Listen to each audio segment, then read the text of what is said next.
Welcome to the first hearing of the Committee's inquiry into Budget Estimates 2023-2024. I acknowledge the Gadigal people of the Eora Nation, the traditional custodians of the lands on which we are meeting today. I pay my respects to Elders past and present and celebrate the diversity of Aboriginal peoples and their ongoing cultures and connections to the lands and waters of New South Wales. I also acknowledge and pay my respects to any Aboriginal or Torres Strait Islander people joining us today. My name is Robert Borsak and I'm the Chair of this committee. I welcome Minister Harrison and accompanying officials to this hearing.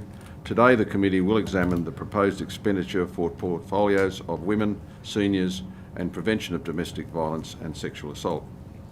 I ask everyone in the room to please turn their mobile phones to silent. Parliamentary privilege applies to witnesses in relation to the evidence they give today. However, it does not apply to what witnesses say outside of the hearing. I urge witnesses to be careful about making comments to the media or to others after completing their evidence. In addition, the Legislative Council has adopted rules to provide procedural fairness for inquiry participants. I encourage committee members and witnesses to be mindful of these procedures. To the witnesses, which are you, welcome and thank you for making the time to give evidence today. All witnesses will be sworn prior to giving evidence. Minister Harrison, I remind you that you do not need to be sworn, as you have already sworn an oath to your office as a Member of Parliament. For all other witnesses, could you please state your name and position title and swear either an oath or an affirmation? And I'll begin with the first witness on my left, Mr. Fitzgerald. Yes, I'm Robert Fitzgerald, the Aging Disability Commissioner, and I'll take an oath. I swear that the evidence now about to be given by me shall be the truth, the whole truth, and nothing but the truth. So help me God. Thank you. Ms. Tonkin. Hannah Tonkin, Women's Safety Commissioner, and I'll make an affirmation. I solemnly, sincerely and truly declare and affirm that the evidence now about to be given by me shall be the truth, the whole truth, and nothing but the truth. Thank you. Ms. Campbell. Anne Campbell, Deputy Secretary, Department of Communities and Justice. I solemnly, sincerely and truly declare and affirm that the evidence now about to be given by me shall be the truth, the whole truth and nothing but the truth. Thank you. Mr. Tidwell. Michael Tidwell, Secretary, Department of Communities and Justice. I'll swear an oath. I swear that the evidence now about to be given by me shall be the truth, the whole truth and nothing but the truth. So help me God. Ms. Mager. Thank you, Chair. Kate Marr, Deputy Secretary, Premier's Department. I solemnly, sincerely and truly declare and affirm that the evidence now about to be given by me shall be the truth, the whole truth and nothing but the truth. Thank you. And Ms. Smythe? Tanya Smythe, Director of Women New South Wales. I solemnly, sincerely and truly declare and affirm that the evidence now about to be given by me shall be the truth, the whole truth and nothing but the truth. Thank you. Today's hearing will be conducted from 9:15 to 5:30 p.m. We are joined by the Minister for the morning session from 9:15 till 1 p.m. with a 15-minute break at 11 a.m. In the afternoon we will hear from the departmental witnesses from 2 p.m. till 5:30 p.m. with a 15-minute break at 3:30 p.m. During these sessions there will be questions from the opposition and crossbench members only, and then 15 minutes allocated for the government questions at 10:45, 12:45 and or 5:15 should they wish to ask questions. We'll begin with questions from the opposition. Thank you very much, Chair, and welcome, Minister, to your first estimates. I'm sure you'll do smashingly well.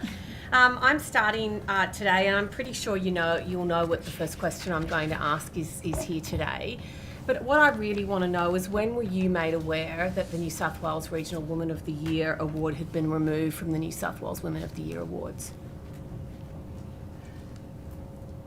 I received a brief from Women New South Wales containing recommendations as to how best to strengthen and ensure that the Women of the Year awards were of high calibre, and that was really part of the reasoning behind the decision to amalgamate the Regional Women of the Year and the Community Hero of the Year award. I don't, off the top of my head, recall the date. Okay, that's but I fine. saw that briefing paper, Yep. but I can certainly take that. Sorry, Minister, you just said that you wanted to strengthen the Women of the Year awards. Are you suggesting that by taking out the Regional Women of the Year, you are strengthening? Is that what you just meant? The recommendation, and it was a good recommendation, I thought, was to combine the Premier's Award, the Premier's Woman of the Year Award and the Woman of Excellence Award, and to combine the Community Hero of the Year Award and the Regional Woman of the Year Award. But you didn't combine the other, you only got rid of the Regional Woman of the Year Award. No, that's not true. No, the Premier's Woman of the Year Award and the Woman of Excellence of the Year Award have been combined, as well as the Regional Woman of the Year Award and the Community Hero of the Minister, Year I will have to say in the most strongest of terms that I think a comment like that you wanted to strengthen the awards, so you got rid of Regional Woman of the Year Awards, is something I really would not like to hear, and I don't want to misread you. So would you like to? Point of order, Chair. Obviously, the honourable member is entitled to ask a question, but it would be good if there was a question and not a sort of stream of consciousness on her reflections on the decisions made by the government. So if she could get to the question, please. There's no point of order. Carry on. Yeah. So, Minister, let's just we'll keep going, and I'll redirect that. So you received a brief that you signed to get rid of the Regional Woman of the Year Award. Did you question that with your department? Did you query it?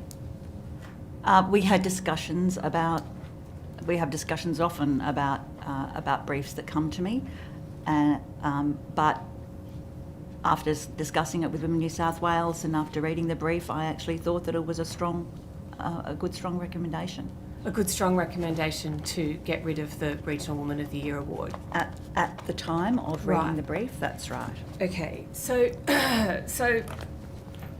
you receive a brief, you think it's a good recommendation, you sign it, then when it's raised in Parliament in the upper house, it's reversed right away. So how can you stand by what you're saying to say that you think it's a good recommendation, but then you swapped it right away when it was found out? There were questions, as you know, Ms Taylor, there were certainly questions raised in the chamber. It also came to my attention at around about that time that organisation, I can't remember exactly what time, but it was certainly on that day, That's that fine, organisations that could have been and probably should have been consulted hadn't been consulted, and the Premier, in consultation with me, made the decision to reinstate the Regional Women of the Award that day. Okay. And Minister, can I ask you going forward if you will support this category going forward in the New South Wales Women of the Year Awards? I think that we've heard very clearly from stakeholders that they really would like to see the Regional Woman of the Year I award. understand what stakeholders think because I've spoken to a lot of them, but what I want to know from you as the Minister for Women now is I want an assurance that the Regional Woman of the Year Award will stand. I think, Ms Taylor, that it is really important that what we do in raising the profile of women in New South Wales is to raise the profile of women right across New South Wales, and that includes regional women. In the past, regional women have been very well represented in the award categories. You'll know that last year, the 2023 Woman of the Year Award was actually won by a regional woman. And I will certainly make sure that the Woman of the Year Awards continue to hold. So you won't say whether you will continue the Regional Woman of the Year Awards, that category. So I'm asking you a really direct question here. It'll continue, Ms Taylor. Okay, thank you very much for that. Who's the sponsor of the New South Wales Regional Woman of the Year this year? There are no sponsors of the regional of Women of the Year Awards this year. So for any categories? For any category. Okay. The nominations, I know, closed on the 24th of October. What did you do as Minister for Women to encourage nominations? Have you spoken to your colleagues? I believe I recall that there was information that went out to my colleagues encouraging them to nominate. Okay. There was certainly social media posts. Okay. And when I've been doing visits to regional New South Wales, I've certainly been encouraging women as well to nominate. Yep, and I have seen that you've done multiple visits to regional New South Wales, and that makes me very happy.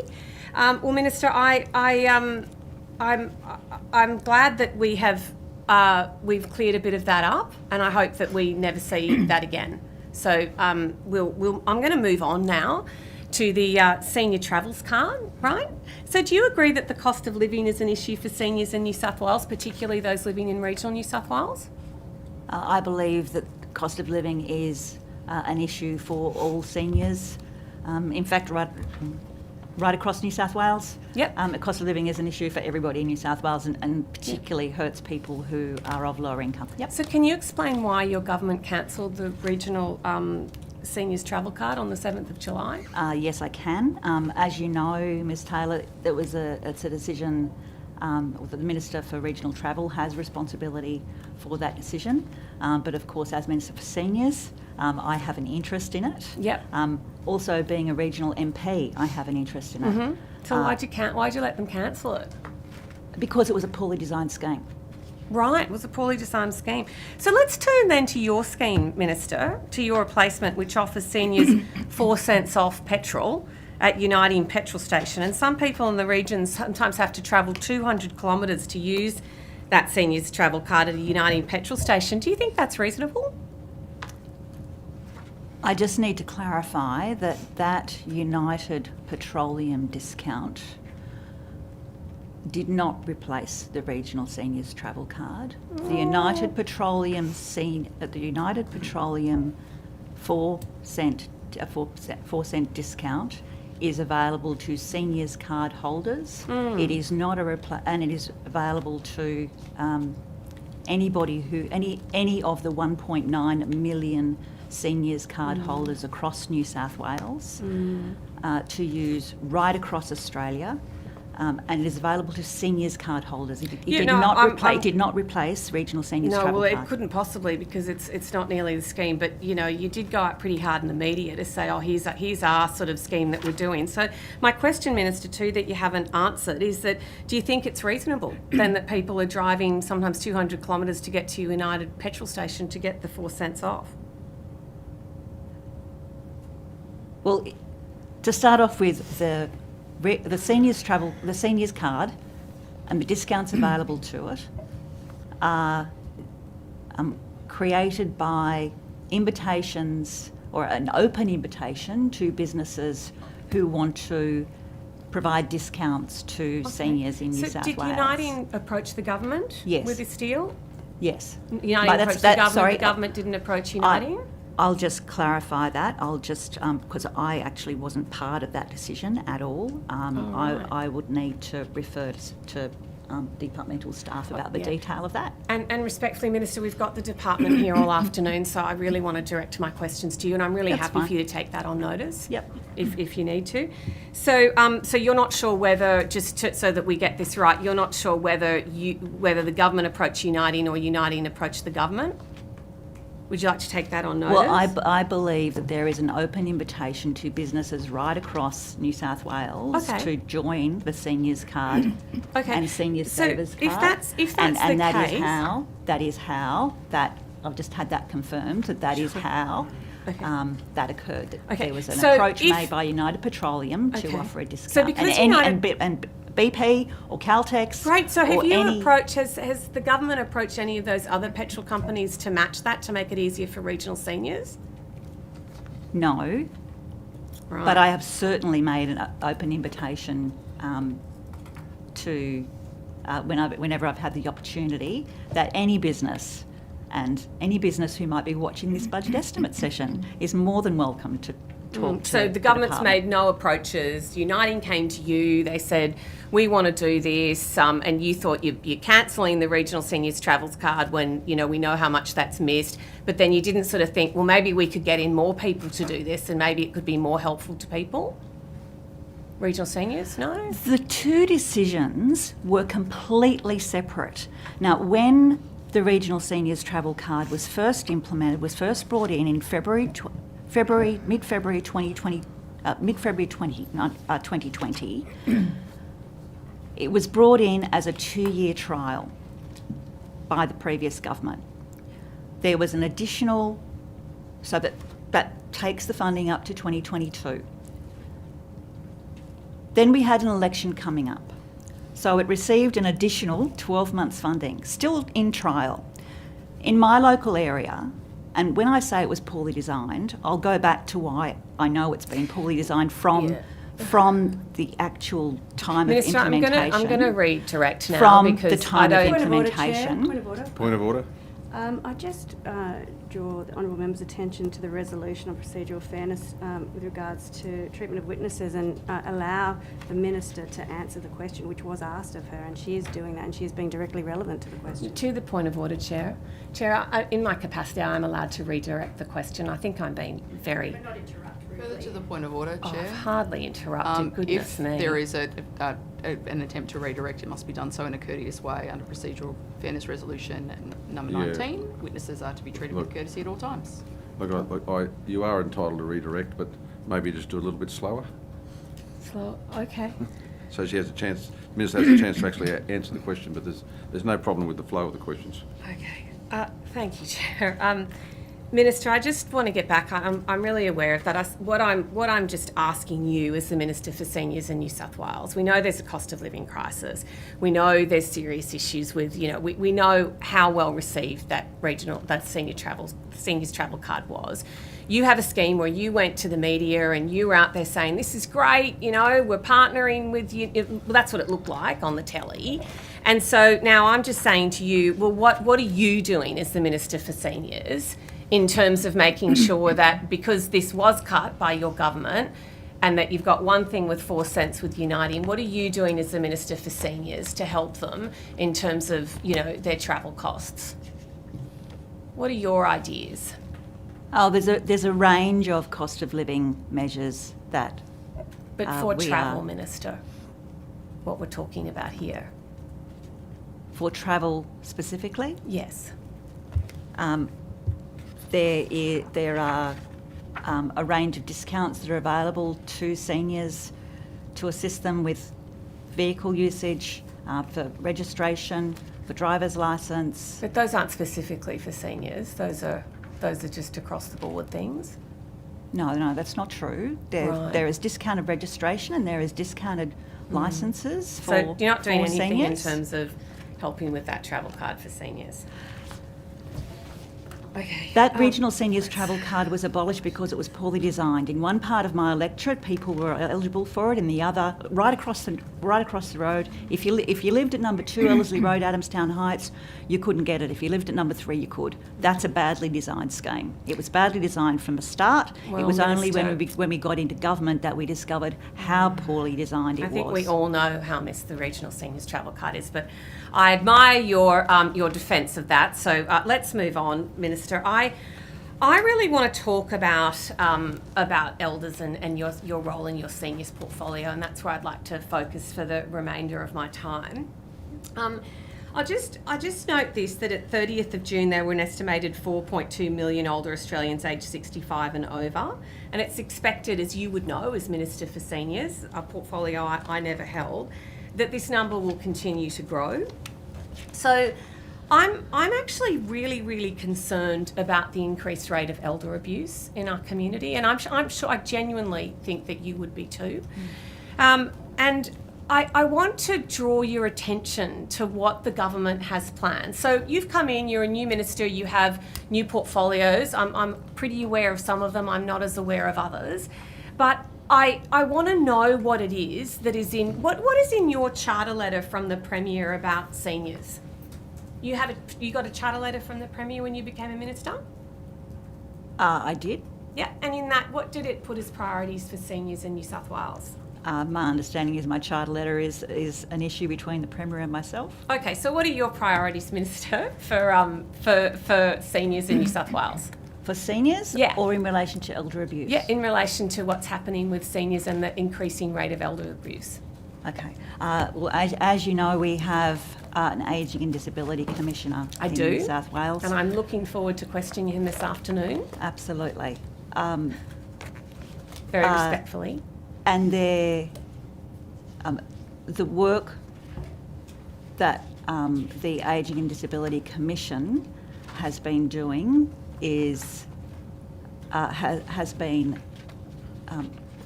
an excellent way of dealing with elder abuse in New South Wales, I think.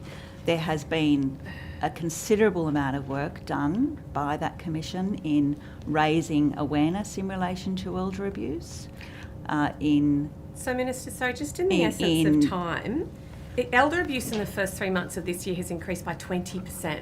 That is, like, for all of us here, really alarming. And I imagine that's only going to increase with cost of living and, you know, pressures like that are on people. Given that increase, what new initiatives have you done and are you thinking about and are your direction in going forward for this? I mean, this is a big problem. Point of order. Point of order. So the Minister was answering the question and then was interrupted and asked exactly the same question. Now, obviously, there's a right to redirect the witness. There's not a right to merely interrupt and restate the question. Well, to the point of order, Chair, I don't think I can be any more respectful than what I'm trying to be here today. I literally, this is just, I mean, I can go hard if that's what you want, but I'm trying to get those answers. Order. There isn't. I think things are going along reasonably well, so let's just let it flow, please. I've never been to such a calm estimate. The Minister is answering the questions. Yeah. Ms Taylor is asking the questions. She is entitled to ask the same question any number of times, and the Minister is entitled to answer or not answer as many times as she likes. Thank you, Chair. Minister, can we please go back to that? Can I please, would you like me to repeat, because there was a bit of stuff going on? No, I think I've got it, Ms Taylor, thank you. Yeah. First up, I just want to say that as a Minister for Seniors Yep. and as a member of this government, I absolutely condemn elder abuse. Yep. Any form of abuse against older people, in the same way that any form of abuse against women, against family members is totally unacceptable. And I am agree. absolutely committed to working to reduce elder abuse and to raise awareness of exactly what elder abuse is. Okay, so how are you going to do that? Okay.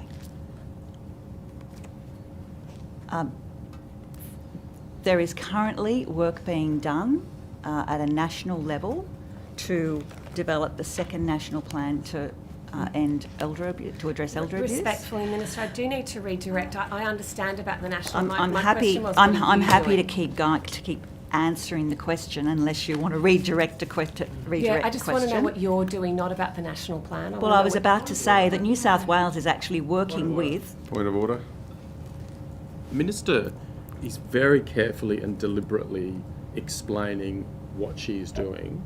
She's being interrupted and asked again, but what are you doing? Which is the exact same question, and it's not courteous to interrupt simply for the purpose of interrupting. And I accept the point of order. Just if the member could allow the Minister an opportunity to answer the question before she addresses the next one, please.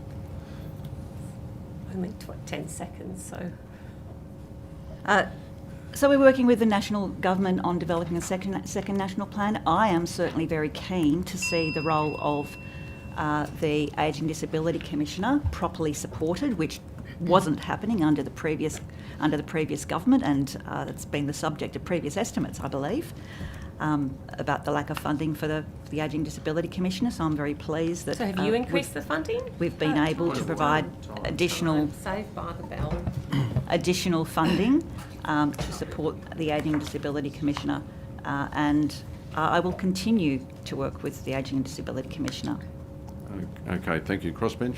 Thank you, and good morning, Minister, to all of you. I wanted to start by talking about coercive control.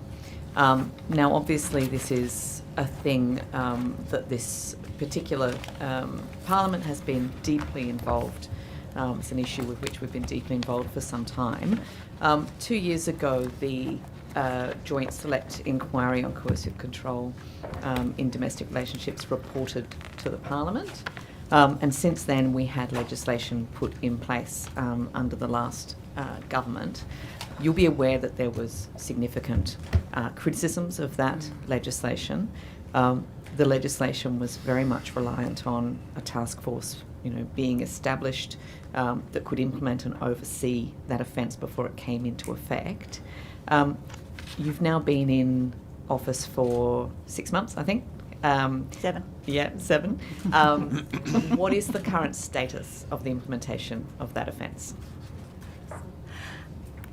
I can certainly give you some indication of where it's at. I work very closely with the Attorney General on this. The Attorney General has predominant oversight of coercive control legislation and its implementation. Yeah.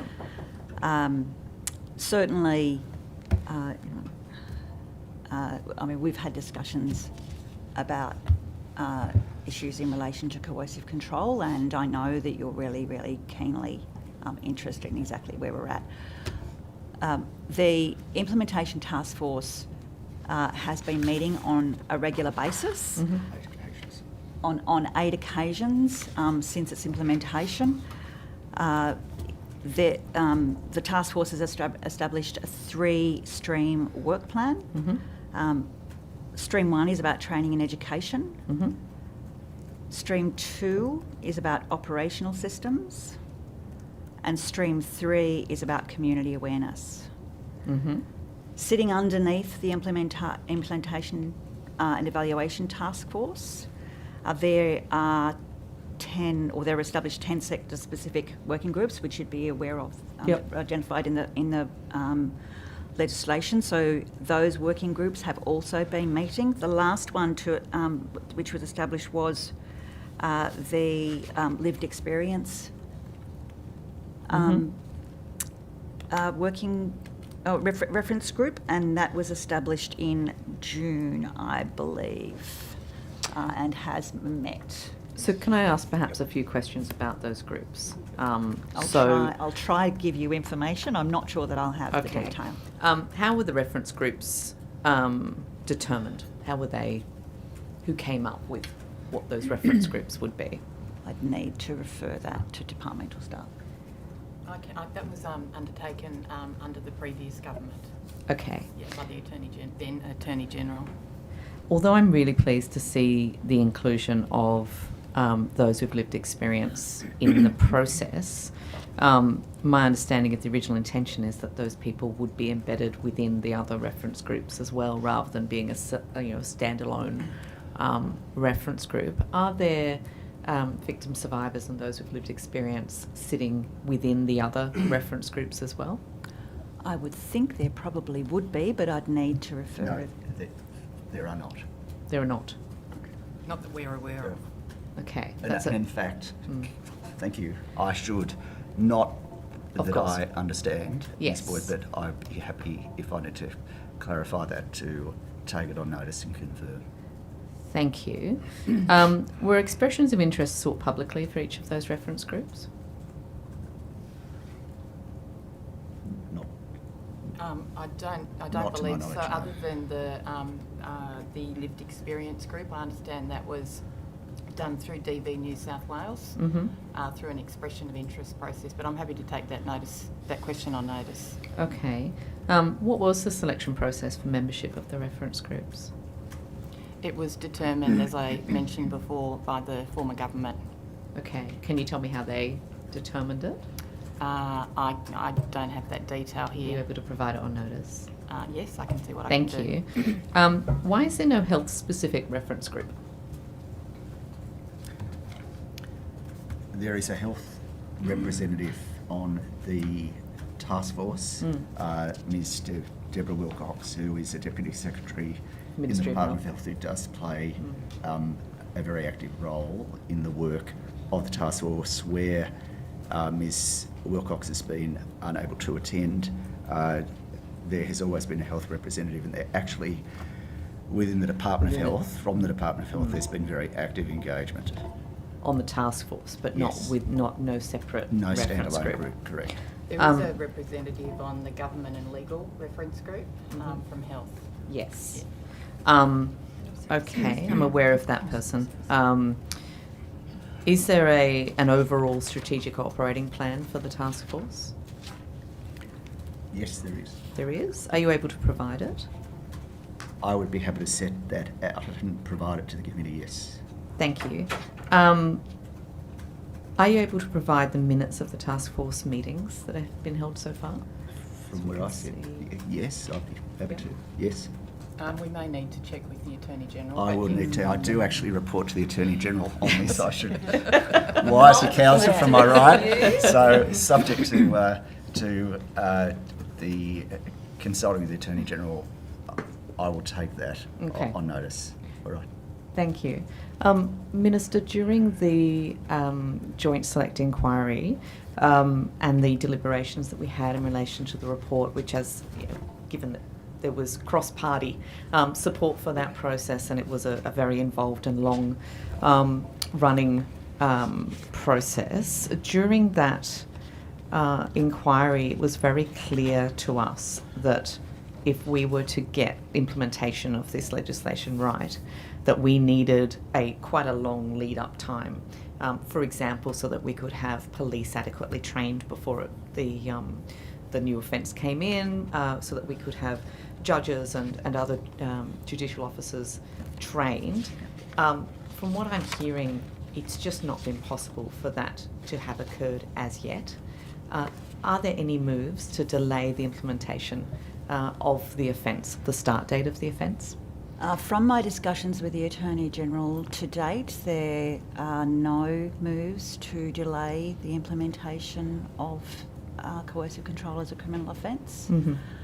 The advice that we are receiving, the advice that my understanding of the advice that the Attorney General is receiving through the Implementation and Evaluation Task Force is that training is underway, and I can give you, if you'd like, Ms Boyd, a bit of an overview of what training has occurred to date. Particularly the police, because my understanding is that there are, and I forget the number of police that need to be trained who work in this area, and it's been put to me that it's mathematically impossible for them to actually be trained in time in any significant way, even in a very superficial way, given the constraints on having to take some time off and having other people fill in. How many police have been trained in this offence so far, and how many are left to go?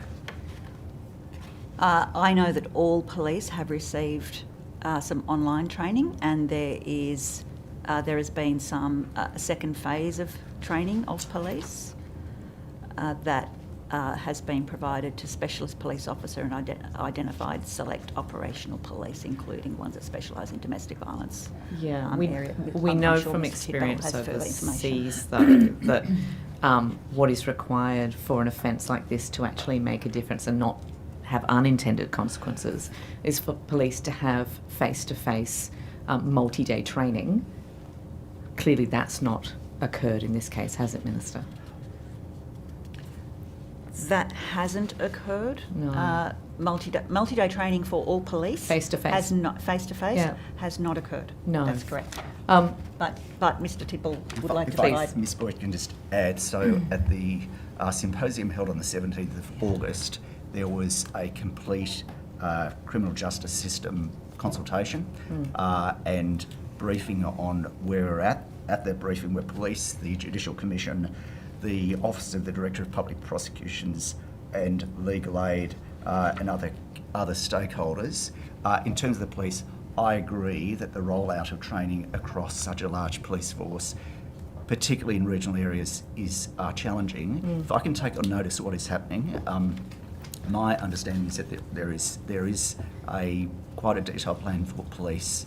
I would struggle to brief on it today, but I'm certainly happy to provide you with the detail. Thank you, it'd be very useful. I could actually add to that. The second phase for police commenced in June this year, and that was face-to-face training to specialist police officers and also identified select operational police, including domestic violence officers, detectives and investigators and police prosecutors. and that training was developed in collaboration with DV specialists, and will focus on responding and recording coercive control, collecting and recording evidence, prosecuting coercive control offences, and also the complexity and nuance within different communities with a focus on First Nations people and culturally and linguistically diverse communities. So the New South Wales Police Force have engaged with specialists in domestic and family violence in the second phase of the training, including filming a panel interview to inform the training of 12,000 specialist police officers. The third phase combines phase 1 and 2, so that was the online plus the face-to-face, to form a training package to be delivered in the Constable Development Program, and that will commence in June 24 and run through until 2026. And if I can just supplement the Ms Campbell's answer on face-to-face, there are 4 components to that. One is recording and responding to coercive control. The second is the collecting and recording of evidence. The third is the prosecutorial prosecuting coercive control offences, and the complexity and nuance within different communities with a focus on First Nation communities and culturally and linguistically diverse communities. And that sounds like the type of training we would want to see, at least at the initial phase. But of the 12,000... That's not the initial side. It's a 3-phase, 4-gear program. That is in the second phase, with the first phase, in order to get it out quickly, being online. The second phase, which is the face-to-face to cover 12,000 police officers, kicks in June 2023. And part of the thinking there, given the requirement that the statute commenced by the 1st of July, is to have that so it is fresh in the memory and to run hard at that juncture. Okay, so the offence has to begin by the 1st of July. We have at least 12,000 specialist police to be trained. The training that Ms Campbell just outlined, how many police have so far been trained? I think we need to take that on notice and talk to because police. that's the concern. 12,000 police is a lot of people. How long is that training course to complete? Like how long is each police officer having to take out of their schedule to be trained? I'm not aware, so I'm happy to take that on notice. Yeah, that's the bit where I've been told it's mathematically impossible for these 12,000, given the way that their rosters work and needing to have cover during that time. Minister, if that training hasn't been completed, and that's just police, we're not even talking about all the other people that need to be trained before this offence before this offence comes into effect. If that can't be done by the 1st of July, do you think that this legislation should commence? I'd have to have discussions with the Attorney-General about that. Are you aware of just how concerned a lot of people in the domestic and family violence sector are with the prospect of this this legislation, which is flawed to begin with, having its flaws compounded by implementation without necessary training being undertaken? I'm aware of concerns that parts of the domestic violence specialist workforce and organisations that support that workforce have had with the legislation since it was brought in. Certainly in opposition, there were amendments that we moved to try in order to strengthen the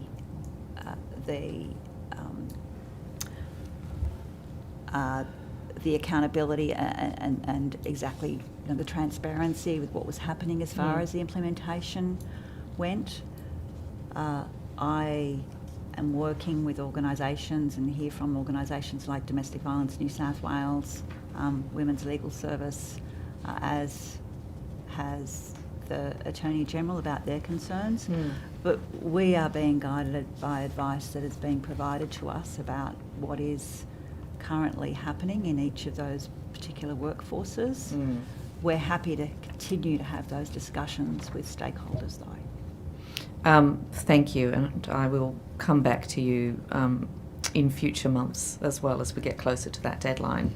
I'm sure you can hear it in my voice. I'm very concerned the unintended consequences that will arise if we don't do this properly, which was the very clear message coming out of our joint select inquiry into coercive control. This is something that we should do, but only if we do it properly. Otherwise, it can make things worse. One of the major findings and recommendations from that report was that even if we don't go ahead to implement an offence, which obviously we are doing, but even if we didn't, that a massive awareness campaign was required, and quite an urgent one, in relation to coercive control. I understand that one of the streams of work from the task force is in relation to that, but the idea was that it would happen a lot earlier. What else has been done that I'm maybe not aware of in relation to general education around coercive control? Yep. Initially, to start off with, there has been a microsite developed to provide a really easy explanation of what coercive control looks like. That is currently in the field. Has there been any sort of education campaign, advertising, things of that nature? That will be occurring from February next year. There will be an advertising campaign occurring from February next year, and then towards May, June, there will be some more detail, or some culturally appropriate, culturally aware training for communities of culturally and linguistically diverse backgrounds and First Nations communities that specifically targets issues that relate to those communities. Are you aware of the analysis that was done by the New South Wales Domestic Violence Death Review team, where they looked at 112 intimate partner homicides from 2000 to 2019, so 19 years of data, and 112 intimate partner homicides? Are you aware of how many of them had coercive control as a sort of a core feature? I believe from recollection it was all but one. That's right, all but one. In the most recent media, in relation to some very sad murders of women, there has been comments from yourself around how we need to address disrespect towards women and how it's important that people call out inappropriate behaviour in the context of knowing that the vast majority, if not all, domestic and intimate partner homicides have coercive control at their core. Do you think that that was responsible comments that you should be giving in that context? I think coercive control, the nature of coercive control goes to disrespecting women and power. And one of the key ways that we need to overcome domestic and family violence, coercive control being domestic and family violence, is to deal with the issue of respect and attitudes towards women. And when I say that people should call out behaviour, that goes to, it is all of our responsibilities to change our attitudes towards women. With respect, Minister, the idea, I guess the domestic violence conversation has moved on from, the good men don't hit women vibe. We have moved on to a far deeper understanding of what happens behind closed doors in these relationships. The talk of disrespect is not really getting at the very heart of what coercive control is about, and is why we need this education and awareness campaign. We're talking about gender norms, we're talking about power, we're talking about so many other things. Can I ask if you will perhaps reflect on the message that this is sending out when we're talking only about disrespect in the context of these horrendous homicides? Ms. Boyd, I'll certainly take I'll consider your comments. Thank you. I had a discussion where we had a meeting at with the Domestic Violence Council. I had a meeting with the Domestic Violence Council earlier this week. It was certainly one of the issues that were discussed about the importance of language. So I'll take that on board. Thank you. Thank you. Opposition? Thank you, Minister. I think we would all agree that we need to remain committed to addressing the prevalence of domestic violence. Minister, do you know how many deaths due to domestic violence against women we have recorded in New South Wales this year? This calendar year, I can This give year? you. I can give you this from the 1st of June, from the 1st of July last year until the 30th of June. There were 27 domestic. 27 deaths due to domestic and family violence recorded by police. Thank you. Minister, the ABC on just 2 days ago report that 58 women have been killed this year across the country, including 6 women in the previous 10 days. Domestic violence is reporting similar to yourself. Minister, have you spoken to the Premier about these concerning and unacceptable statistics? I regularly speak to the Premier about a range of things in my portfolio, and I can tell you that the Premier certainly takes domestic and family violence very seriously, as does every single person in government. But and I'm sure every single person in Parliament. Thank you. Minister, if I could just, as the Minister, given your portfolio responsibilities here, and given the statistics that we've both agreed are, alarming, have you specifically raised this with the Premier? I have had discussions with the Premier about domestic and family violence. Yes, absolutely. Have you spoken to the Police Minister about this? I've spoken to the Police Minister about domestic and family violence, absolutely. I regularly have discussions with both the Police Minister and with the Attorney General about these issues. Minister, there is talk about the need to establish either a state or national family violence register to log violent offenders as exists currently in South Australia. Minister, do you have any views on this? Is this on the government's radar? I can repeat that if you like. Yes, please. Yeah. So there is talk about needing to establish either a state or national family violence register to log violent offenders as currently exists in South Australia. Minister, do you have any views on this? Is this on the government's radar? I know that there have been discussions with in relation to a domestic violence offender register, and I think also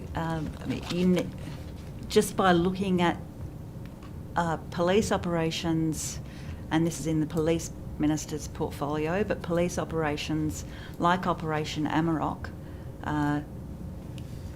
domestic violence offenders, particularly high-profile ones, ones that are at high risk, are well and truly on the police radar. Thank you.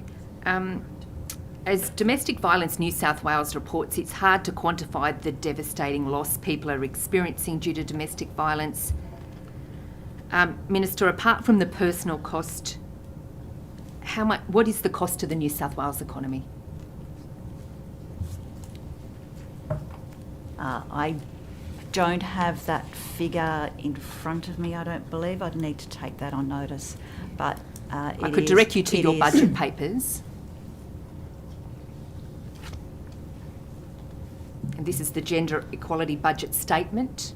Yep. Your budget papers.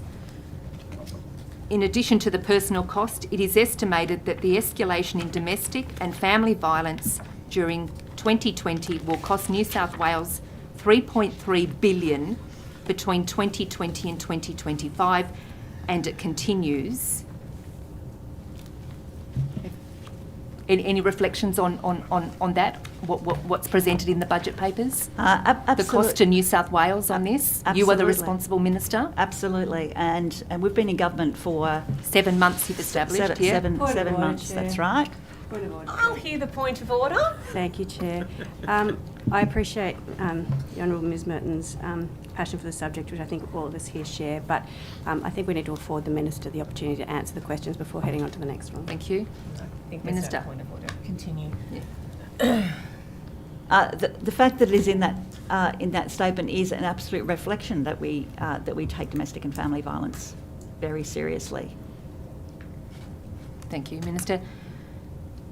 Given taking it very seriously, given the publication of the economic impact on New South Wales in your government's budget papers, should the government be doing more when it comes to the prevention of domestic violence and sexual assault? Ms Merton, all governments should be doing more. We have a national plan now which aims to eliminate gendered violence within one generation. It's an important target to have. We are doing more. How are we doing more, Minister? The New South Wales budget for 2023-24 in relation to spending on domestic and family violence is on track for $417.2 million. And that's a significant increase on previous years. We are doing a huge amount of work. Earlier this week, I made the announcement that we were going to make the Women's Safety Commissioner a standalone position. It had previously been a position which was rolled in with another one, which was an executive director operational position. So we now have a standalone Women's Safety Commissioner whose role will be to provide Yes, a oversight. government commissioner a standalone position. Thank you. And anything more? Absolutely, Ms Merton. I'll talk about the budget. Okay, so the budget for this year is $417.2 million. That's what we're on track to spend in relation to domestic and family violence. In the previous year, when the Liberal Nationals were in government, there was $226.5 million. In the year before that, it was $204.9 million. So we're certainly well and truly increasing spending on domestic and family violence. We are seeing the rollout of a new style of emergency accommodation, which the previous government brought in, which I was quite happy. I was quite happy to see. But we are now.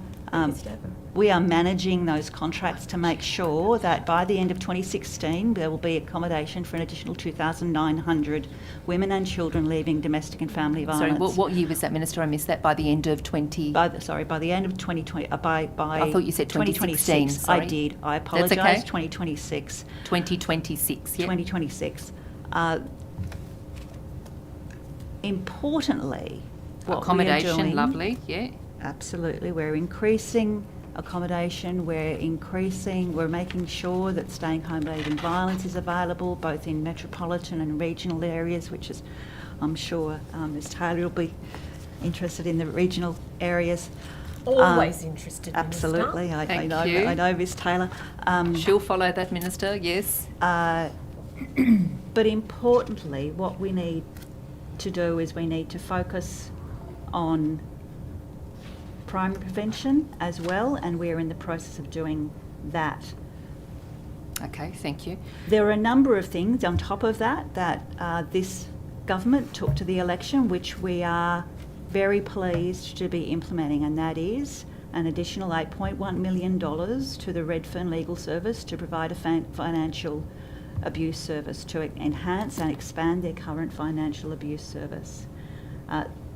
An additional $6.6 million in 2023-24 to provide support for children, specialist support for children who are in 20 refuges across New South Wales. That was funded initially under the National Partnership Agreement, and funding ran out on the 30th of June this year. This government made sure that there was funding to continue that really important program, because we know that domestic and family violence affects children, and that has been sorely not recognised up until recent years. Okay. It's important to provide support to children who have experienced domestic and family violence so that we can actually stop that cycle of violence. Yeah. In addition to that, we're providing an additional $6.1 million to extend and expand the Women's Domestic Violence Advocacy Court Advocacy Service, the hearing support pilot that is occurring in courts. There was a pilot brought in by the previous government in some courts. We have now expanded that so it is available at every court across New South Wales to provide important hearing support for victims of domestic and family violence. Okay, thank We're you. also providing $4.4 million over 3 years to establish a new specialist multicultural service for victim survivors of domestic violence. And that won't just provide direct support, it'll provide support to general services out there so that they can best support, so that everybody, all services will be able to best support culturally and linguistically diverse no. communities. It's a good list of announcements. addition, In that's terms what of we're doing. implementation, what we're going to see on the ground, what time frame are we looking for on these? Is it roll out now? Is it announcement now? Fine, I can provide you the details. Yeah. Or we can follow. I'll follow up this afternoon. But thank you. I'm conscious of your time. Minister, were you consulted about the government's decision to spend $16 million on Ultimate Fighting Championship UFC? No, I was not. Minister, I presume you're aware of Hayley Foster from the Women's Counselling Service, full stop, saying she would prefer not to see taxpayer funds used on events such as this that glorify violence, and that we have very problematic messaging that we're sending to men or boys in our communities around what it means to be a real man. Minister, do you support the Premier's decision to give $16 million to UFC, given the comments made by some of the fighters relating to women, and I can quote going on? Minister, what's your position? In relation to, for a start, I will reiterate what I have said previously and say that there is absolutely no place for domestic violence in our society, and I believe that there is an important part that all of us, including sporting organisations, should be sending to people who participate in their sports. See, the concerns continue, by Hayley Foster and by others when we're having quotes coming out of these government-funded UFC centres. We need to take women out of the workforce. We need to elect somebody that's going to put women back in the kitchen. It continues. Is this not a problem, an issue or a concern to you, Minister? Comments that indicate disrespect to women of any form in any place concern me, and I think that it should concern everybody. And in terms of the New South Wales government's funding for UFC, Domestic Violence New South Wales comments about the funding, saying it could have funded the $6 million we need for the 27 women's domestic violence court advocacy services. It could have funded the $12 million we needed for specialist legal services. What do we say to Domestic Violence New South Wales? I am having regular conversations with Domestic Violence New South Wales. I meet with them absolutely regularly, and we are constantly talking about where priorities should be in relation to spending in domestic and family violence. We've also talked about the need for a real focus on primary prevention. We've also spoken about a need for data. We've also spoken about a need for evidence-based decision-making in where we put our funds in relation to domestic and family violence. Thank you. No. I recognise from your meeting, your regular meetings with Domestic Violence New South Wales. Minister, further to the comment from Domestic Violence New South Wales relating to advocacy services, Minister, did you advocate to the Premier for the $6 million to go to domestic violence court advocacy services in the 2023-24 budget? I'll just reiterate what I previously said in one of my previous answers. So it was $6 million domestic violence court advocacy services. My question is, did you advocate to the Premier for the $6 million to Domestic Violence New South Wales for the court advocacy services? I know you mentioned earlier about some work you've done on that, in that space. Yes, absolutely, in that space. absolutely, Ms. Merton. But in terms of, I guess... Point of order, as, Chair. as Point of order, Chair. Again, I appreciate Ms. Merton's I think it's a toing and a throwing and commitment. it's a standard genre. Sorry, I'm just trying to take a point of order, if you could just let me finish. It would be appreciated, and in accordance with paragraph 19 of the Resolution on Procedural Fairness, if Ms. Merton let Ms. Harrison answer the question, or at least refer to the previous question answer she'd already given, if you could ask that Ms. Merton allow her to continue. Sorry, what was the last part of it? That Ms. Merton be asked to allow the Minister to finish her answer. Allow the Minister to answer the question before you ask the next one. It's been going really nicely. Can we just continue that, please? Thank you, Mr. Chair. So in relation to an additional $6 million for women's domestic violence court advocacy services that Domestic Violence New South Wales referred to, we actually did provide, and we are providing, an additional $6.1 million to extend women's domestic violence court advocacy services across every single court in New South Wales. Thank you, Minister. If I could just say that the question was directly to New South Wales domestic violence and $6 million in terms of their domestic court advocacy services. I appreciate there's services go just beyond New South Wales domestic violence, but just in response to New South Wales domestic violence, how do they stand on the court advocacy? Was funding provided to them? Were you successful? Did you put that pitch forward to the Premier? So the Domestic Violence New South Wales referred to Women's Domestic Violence Court Advocacy Service being rolled out to courts right across New South Wales, an additional $6 million. That is exactly what this government did. This government provided an additional $6.1 million to roll out Women's Domestic Violence Court Advocacy Services to provide court hearing support in every single court across New South Wales. Thank you. Minister, if I could take you to Core and Cluster. I love the name. $426 million Core and Cluster, which was part of the Coalition 2021-22 budget. And it was in November 2022, it was announced that up to 39 new women's refuges would be delivered. Minister, my question is, where are we regarding the delivery of these new refuges from Tranche 1?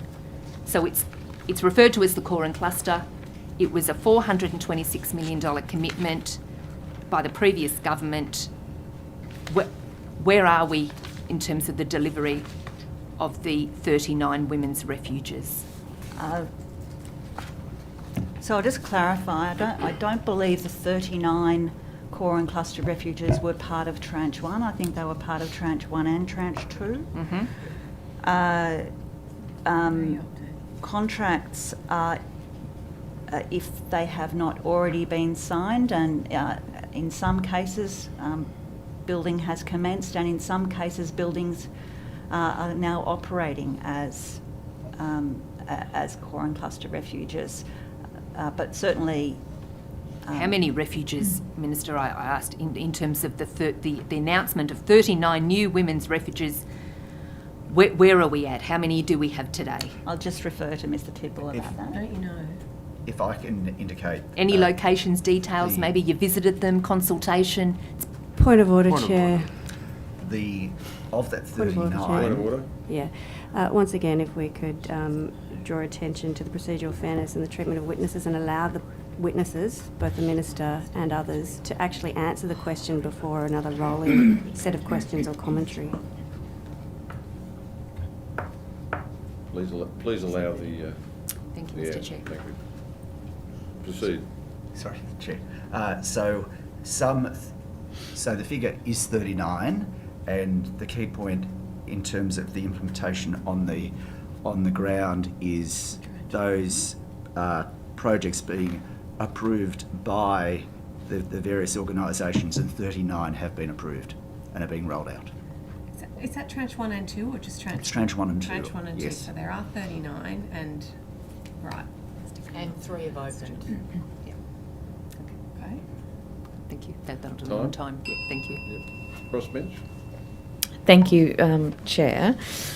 I'll take you, Minister, to something different. The drink spiking, there was a petition that was submitted by what you were wearing, and I know there was a debate on this in the lower house in, I think, June this year. That petition was looking at the uptick in the reporting of drink spiking incidents. I understand there was, in the year between July 22 and June 23, an increase of 20% on the previous year.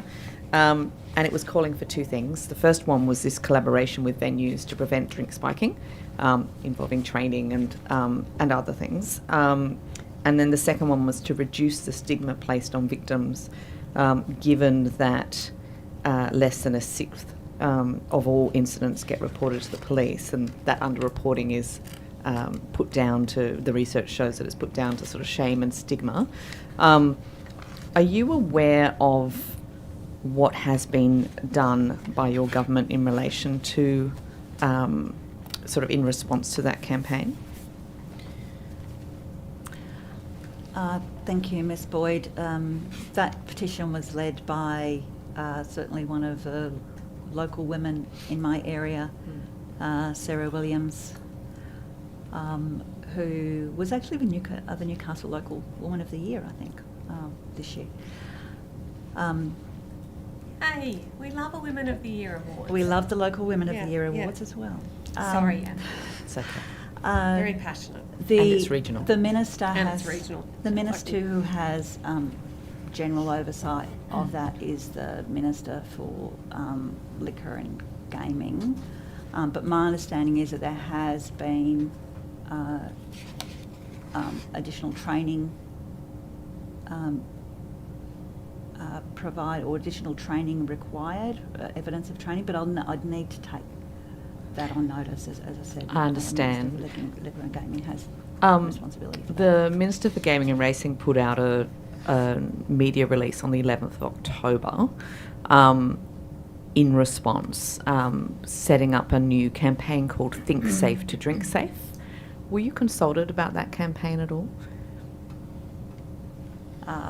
Personally, I'm not aware of the details of that campaign. Was the department consulted? Was Ms Tonkin consulted, given I'd need to its refer. impact on rates of sexual assault, and particularly against women? Is anyone aware of Need whether to the take that on department was notice, no. consulted? I just wanted to read, there's 12 Think Safe to Drink Safe tips included.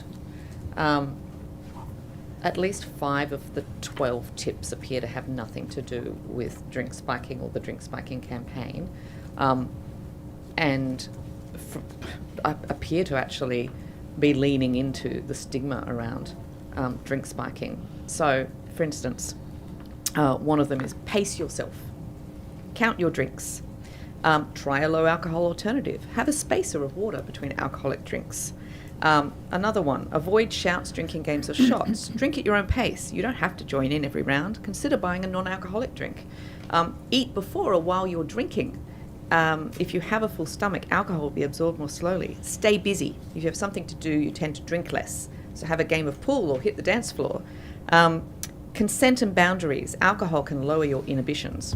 Be aware of this and set boundaries for yourself before going out. These look very much like victim-blaming statements. and as something that is leaning into the stigma that is preventing people from reporting this. Does this cause you concern? I'd need to have a look at that, Ms. Boyd, and I'll come back to you. I understand you'll need to have a look, but on the face of it, doesn't that appear to be? Do you wish you were consulted? Victim blaming in relation to sexual assault. I have to say there is absolutely no place for victim blaming. Nobody ever asks to be assaulted, to be sexually assaulted. Nobody ever gives cause to be assaulted. There is no way that blame should be placed on a victim of sexual assault, of any form of violence. I'm really, really clear on that.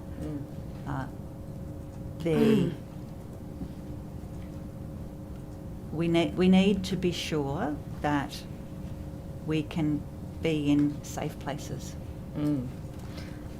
That's a really key. That's a really key message, and I think I'm more than happy to take that further on notice. Thank you. I'd really appreciate that. Moving on to something happier. I was very pleased to see that you have made the Women's Commissioner a standalone, Women's Safety Commissioner. Is it Women's Safety? I forget what, sorry. It is Women's Safety Commissioner, a standalone position. Can you give us more details about what that looks like? I understand that Ms Tonkin was having to do a completely different role in addition to her Commissioner role previously. Can you explain to the committee what the difference is now in that role? So a lot of, well, can I say firstly, Ms Tonkin was appointed as the standalone Commissioner on Wednesday, and I was really pleased to be able to do that. The role of the Women's Safety Commissioner in New South Wales, and it is actually the first standalone Women's Safety Commissioner in Australia of any of the states or territories, and the role will be to provide leadership in relation to oversight of government programs on domestic and family and sexual violence. It'll be to monitor implementation of strategies and initiatives, and to provide oversight of specialist and mainstream service systems responsible for responding to that domestic and family violence and sexual violence and harassment. Ms Tonkin will also be responsible for raising awareness and promoting public education campaigns and promoting public education and engagement to improve the outcomes in relation to women's safety, and really importantly, and this is an area where we need to do better, her role will be to foster better collaboration across government agencies, government departments, and on top of that, to bring to raise the voices of people with lived experience. So it's certainly not, it's not dealing with the day-to-day minutiae of what's happening in the really, really important work of getting things done. Yeah. It's to provide that oversight and to raise awareness. So now that Ms Tonkin doesn't have, and apologies to talk about you in front of you, Ms Tonkin, now that she's been freed up of the other responsibilities that she had in the department, will there also be additional resources given to that position in terms of other staffing, for instance? Mr Tubal is indicating yes. And, yes. 15, so 15 full-time FTE positions will report to Ms Tonkin. Excellent. There you go. That's very good news. And if I may, Minister, just supplement on that, I think one of the key things it will allow her to do is be independent from funding and commissioning decisions and policy decisions, and actually have that ability to independently critique. Yeah, excellent. It's much needed, and that sounds very promising. Thank you. Can you tell me what the women's, I think it's called the Working Women's centre is that was announced in the budget. I couldn't see anything about this. $8 million allocated in the budget. Can you tell us about that? The Working Women's Centre, New South Wales currently doesn't have a Working Women's Centre. The respected work report that was done by Kate Jenkins recommended that every state have a visible Working Women's Centre to provide women in the workforce with advice on a range of issues, both industrial, also harassment, navigating the workforce, navigating the workplace, and the federal government has made a commitment to implement Working Women's Centres across the country. New South Wales has made a commitment, the New South Wales government has made a commitment to contribute to that in New South Wales, and we are currently working through the detail of how that will occur in New South Wales. Okay, so $8 million has been allocated, but we don't yet have details about when and where it will be established or what projects it will undertake, things like that. It's $8 million over 4 years, and it is likely to be one visible location that will also be able to access regional areas as well, regional and rural areas, so there will be outreach as well. Okay, so watch this space though in terms of, yeah, excellent. We're just working through how, the procurement processes with the federal government. Ms Smythe might want to provide further detail. Please. So we've been in conversations with the Commonwealth about the distribution of the federal funding and the allocation to New South Wales. The plan is to have a single service provider, so we'll need to work with the Commonwealth on that procurement because it's a joint funding contribution. Yeah, okay. Thank you.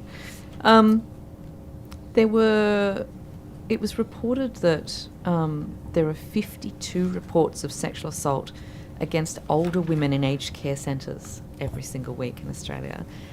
Aged care centres are one of those strange areas for policy where it's like, well, that's, the federal government is in charge for, in relation to sort of aged care policy generally. However, in relation to the rates of sexual assault against older women in aged care centres, that's still within, I would assume, within the New South Wales remit of some sort. Perhaps it's a question for the Ageing and Disability Commissioner, but I'm curious as to what we are doing at a New South Wales level in relation to the sexual assault of older women. New South Wales provides grants in relation to sexual violence. There has been some funding provided to the Older Women's Network. I would need to provide further detail. It's in my notes here somewhere. Yeah, no, that's okay. But for the interest of time, I'm just... That's all right. Maybe I could ask Mr. Fitzgerald if he's got any insight into this issue. So thanks very much. Just a couple of things. As you know, and as you've indicated, the complaints in relation to aged care is the jurisdiction of the Aged Care Quality and Safety Commission, Commonwealth agency. Nevertheless, sexual assaults within aged care facilities in New South Wales are criminal offences, therefore part of the work of the New South Wales Police Force. And up until recently, there were aged crime prevention officers in New South Wales, which had a remit in relation to crimes against older people, people with disability and people experiencing homelessness. In relation to the Commission itself, in relation to older people, 0.5% of the matters we deal with are in relation to sexual abuse, but the advocacy groups, including Older Women's Network, indicate an increase. We would believe that's a significantly underreporting of sexual abuse by particularly women in the community at this particular stage. So again, if we received matters that were in relation to the assault of a person in an aged care facility, we would refer it to the police in the first instance, and subject to the nature of the abuse, that is by whom the abuse occurs, we would refer it to the Aged Care Quality and Safety Commissioner as well. Okay. So in terms of, I guess, what the New South Wales government can be doing in terms of prevention from a systemic level, it's obviously, I mean, if we take a step back and look at this, it's a classic situation where we have women in a situation of, a significant lack of power over their own, like losing their autonomy within this sort of aged care facility, and then also, being less likely to be believed if they do come out and say something. Is there something we can do from a systemic kind of prevention perspective? I'm worried that this is because of the uncertainty or the gaps in jurisdiction that we are missing an opportunity to step in and provide more support.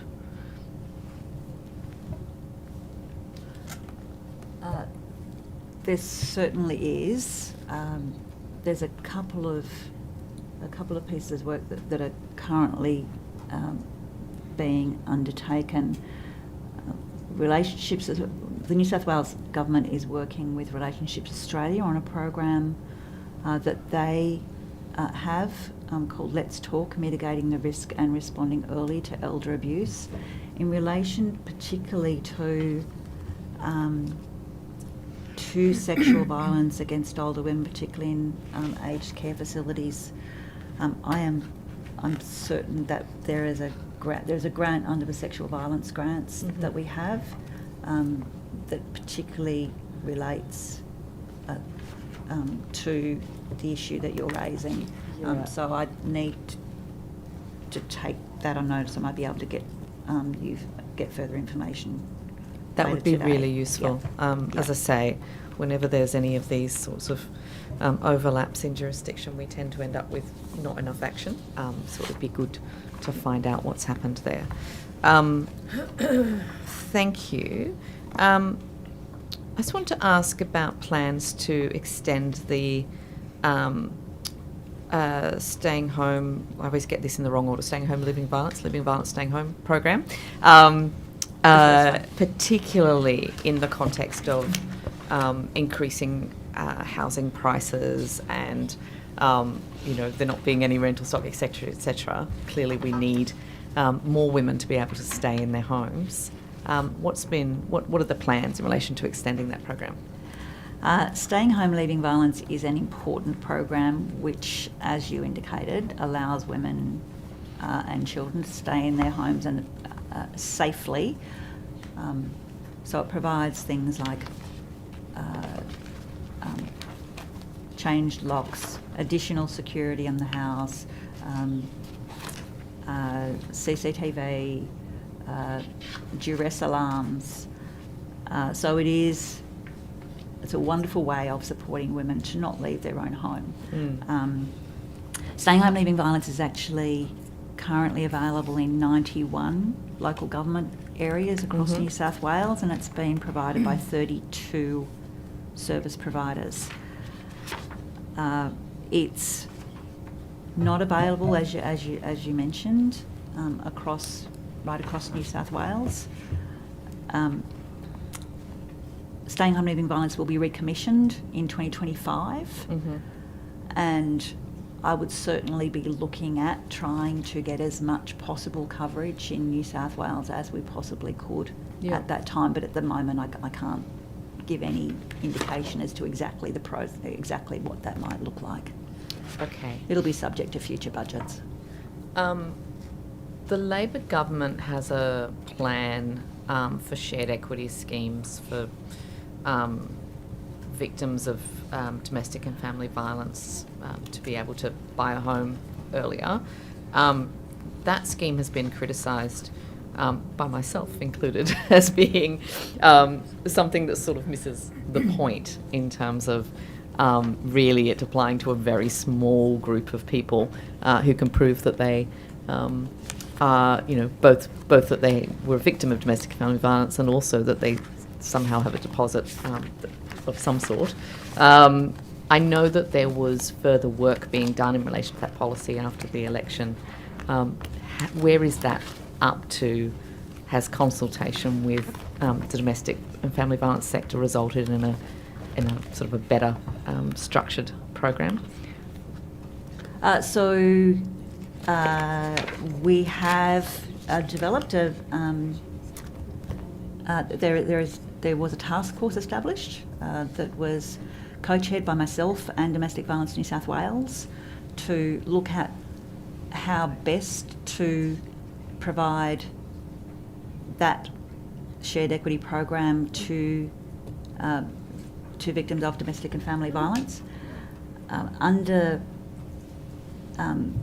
There were a few meetings, and we've actually landed on an agreed position for the shared equity scheme, and that will be available later this year, from early next year, for victim survivors. I think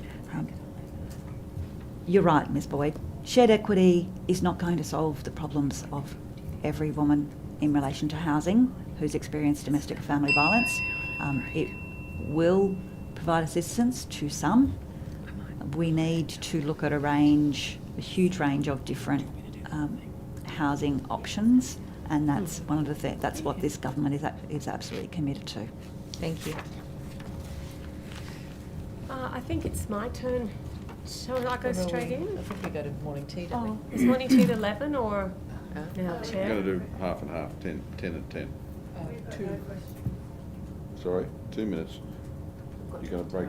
Yeah, the breaks at You're going to break quarter to 8. So it'll be 2 minutes takes to 10:45 and then 15 minutes. Oh, sorry. I thought we were going straight to 11. Okay. 2 minutes each.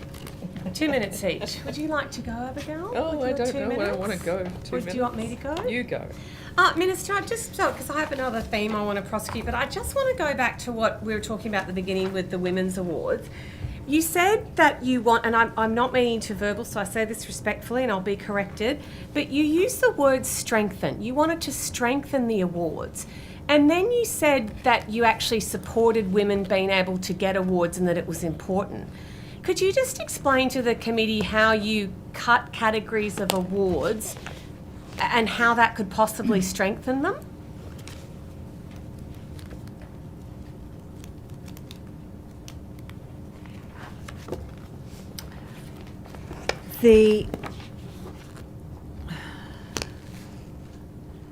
Those two categories, the Community Hero of the Year Award and the Regional Women of the Year Award,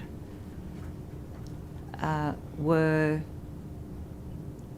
But by combining the two, the attempt was to make sure that there was a really strong cohort and increase the number in that particular category. It's just, I think, Minister, if you can see what I'm saying, I'm just finding that really hard to reconcile. And I would have thought, surely is it not your job as the Minister for Women, if you're not getting a large number of applications, say, that you really promote and you really push that rather than you cut something? It is.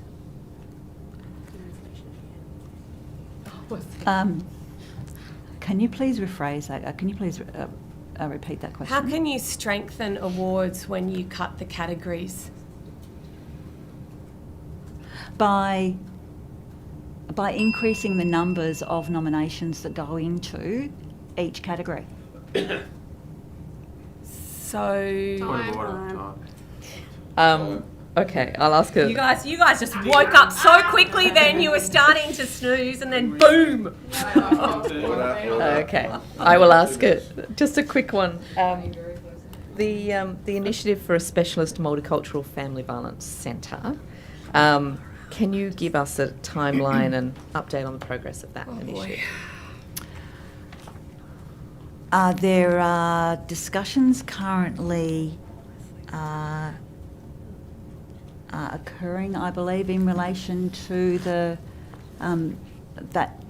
particular commitment, and I'll just ask Ms Campbell to give an update on it. Yeah, we're currently in negotiation with Settlement Services, so we're pretty close to signing a contract there. Okay, so we've got a site. Yes. And okay. Yep. Yep. I understand 4.4 $1.4 million was allocated in the budget over 4 years. Is that just for the site and the construction? And the operating costs as well. And the operating costs? Yeah. Okay, all right, very good. I think that's all I want to do right now. Oh, the chair's gone. I think we're breaking anyway. Did the chair say that? Is that correct? Yes, we're breaking in. Deputy Chair, we will take your... Until I should 11:15. take control of Yeah. the situation. Well, we've only got 51. I mean, I could go again then, couldn't I? could also raise a point of order. What's happened to you? You were so sweet when you first started. said that to me. All right, let's give everyone a break, Minister, and then we'll look forward to seeing you back at 11 o'clock. 11:15. 11:15. Thank you. That's right. Okay.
Minister's just busting to answer questions and give I would us... have loved to have brought my cup of tea down. Sorry? I would have loved to have brought my cup of tea down, but Yeah. that's okay.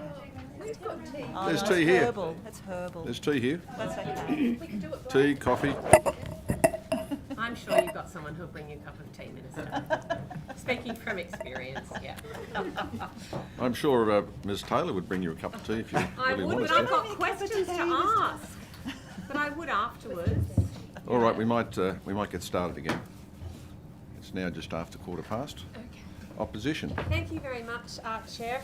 Minister, just another question when I said that I was finished, because I will move on, but will you apologise to the women of Regional New South Wales for cancelling the awards?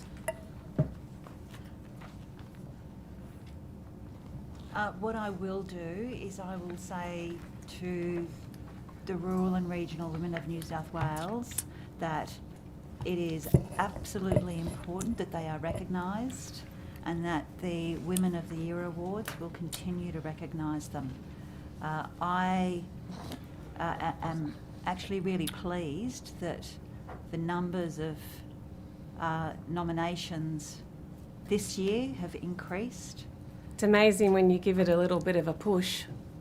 And they've increased, so the actual total nominations for the Women of the Year Awards this year, for the 2024 awards, are 441 nominations. That's great. For Thank you, Minister. I'll 2023, ask on that detail there are later. My question, 393 Minister, my nominations. question was, would you apologise? I think that's a no. And Minister, may... Point of order. Well... Witnesses must be treated with courtesy at all times, Chair. And I'd say that that last statement was pretty discourteous, given that the Minister said no words to such effect. Yeah, the Minister must be treated with respect at all times, and I'm sure you're trying to do that, but you had a slip of the tongue. I'll rephrase the question. Minister, yes or no, will you apologise to the women of Regional New South Wales for cancelling the award?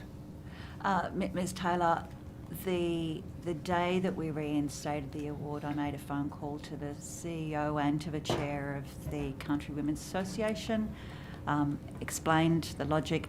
Did you apologise? I said that we were reinstating them and apologising for not listening, for not hearing from them earlier. Right. Thank you, Minister. And yeah.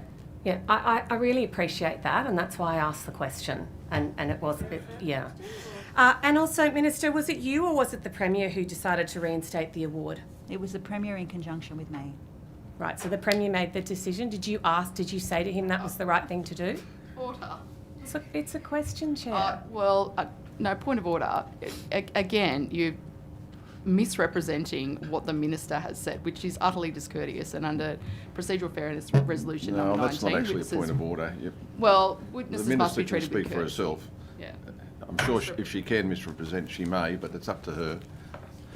Please proceed. Okay, Minister, I'm going to move on now to my next thing that I really want to get stuck into, and that is what we talked about a little bit before about elder abuse in seniors. It's going to become my new passion, and I'm sure you will share it. Can I ask you what new funding has been committed to the Commission to prevent elder abuse?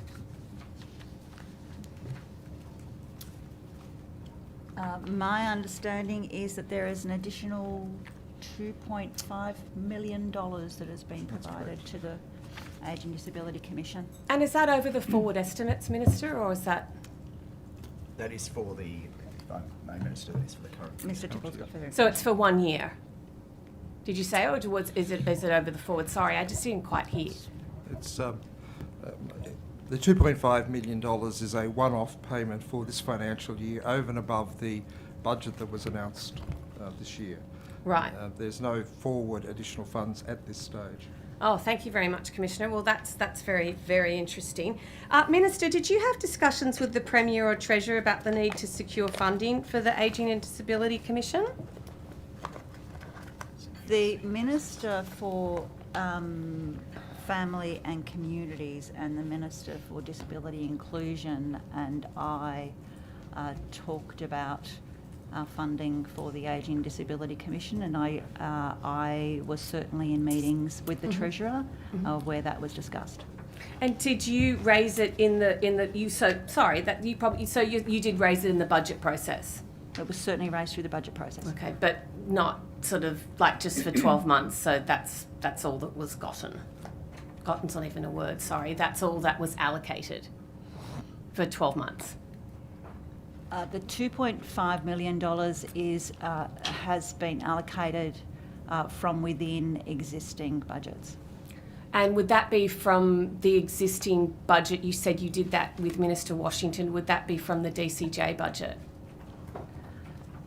So there was no additional funds provided through the budget process for the Ageing Disability Commission. Funding was found from within the DCJ budget, and Mr Tidball can provide more information. That's fine. I can, sorry, I don't mean to be rude, Mr Tidball. I can ask you after. I've only got the Minister for a certain amount of time. Minister, according to the figures, more than half of the reports of abuse actually come from regional New South Wales, which I must say, Minister, to be honest, I didn't realise that until I've been looking into this. But the Hunter, Illawarra, Shoalhaven and Central Coast have the largest number of reports. And in particular, the 369 of the total 3,102 reports were actually from the Hunter region. Minister, do you agree that those in our regions for this particular issue need specialised support? With those numbers? There is certainly a need for increased focus in areas where there are high rates of prevalence of elder abuse. Absolutely. And I believe that one of the ways that is occurring is through there are elder abuse prevention collaboratives throughout New South Wales. Yep. And the Hunter is included in that particular. Yeah, I think the collaboratives are fantastic. I've read about them. I just wanted to know too that with elder abuse, and I remember this from sitting on the committee years ago when I was a backbencher. We have a phone line for elder abuse, and then there's also an ability to do home visits, a bit like a community nurse but I understand that there's not that capacity in the regions, and I'm just wondering if that might be something that you'd be looking at as well to increase that ability. And I understand the budget's just been, but I'm sort of looking forward now, and I really want to prosecute this because I'm genuinely very concerned about it. So do you think that it would be a good idea to be able to uplift that, particularly in those regions that I just mentioned, Hunter, Illawarra, Shoalhaven and Central Coast, that have this abnormally high level at the moment, to be able to allow home visits to occur? Certainly an issue the Ageing Disability Commissioner has raised, the need for increased funding so that that outreach can occur, particularly in regional areas. So I'm correct, Minister, in saying that there is no outreach in rural and regional areas, or am I incorrect? I would need to check with the Commissioner, but I do believe that there is currently some available to be provided. Right, so you're not sure. Commissioner, just really quickly, could you just tell me if there are home visits in rural and regional areas or not? Yes, there are home visits in regional areas. Our jurisdiction is a will and preference jurisdiction. In other words, I'm required to listen to the voice of the older person or person with a disability is affected. And in relation to investigations, we're required to seek their consent. Yes. In relation to older people, that can Understood. generally only be obtained by home visits. The issue in relation to regional communities has been raised with the former government and the current government, and we have sought in the past enhancements to allow us to use your expression, uplift our involvement in the regions, and that will continue to be a pressing problem as we go forward. Yeah, and please, Minister, I'm not saying that previously it was done better. Completely, I'm not saying that. I'm just really concerned going forward about what is happening and what we're doing. So, are you going to have a specific strategy for the regions because of this marked increase in elder abuse in the regions? I'll certainly be working with the Ageing Disability Commissioner on the best way to deal with elder abuse in Metro Sydney and also in regional areas where there are higher rates of prevalence. Absolutely. And look, I completely appreciate, obviously I do have a bias being a member of the National Party for the regions, but I guess what I'm just concerned about is that if we're not, we've just been talking about domestic violence, and I think to be fair, everyone wants to see everybody doing better in that space, and when someone does, I think we'll all rejoice in that. I think as well, when we talk about these things now, we're looking at elder abuse, and I'm I'm looking at this data and I'm thinking, are we where we were 15 years ago with domestic violence, and do we need an immediate plan and strategy in New South Wales going forward to look at what could be seen as just a massive increase with very detrimental effects? Would you agree or disagree?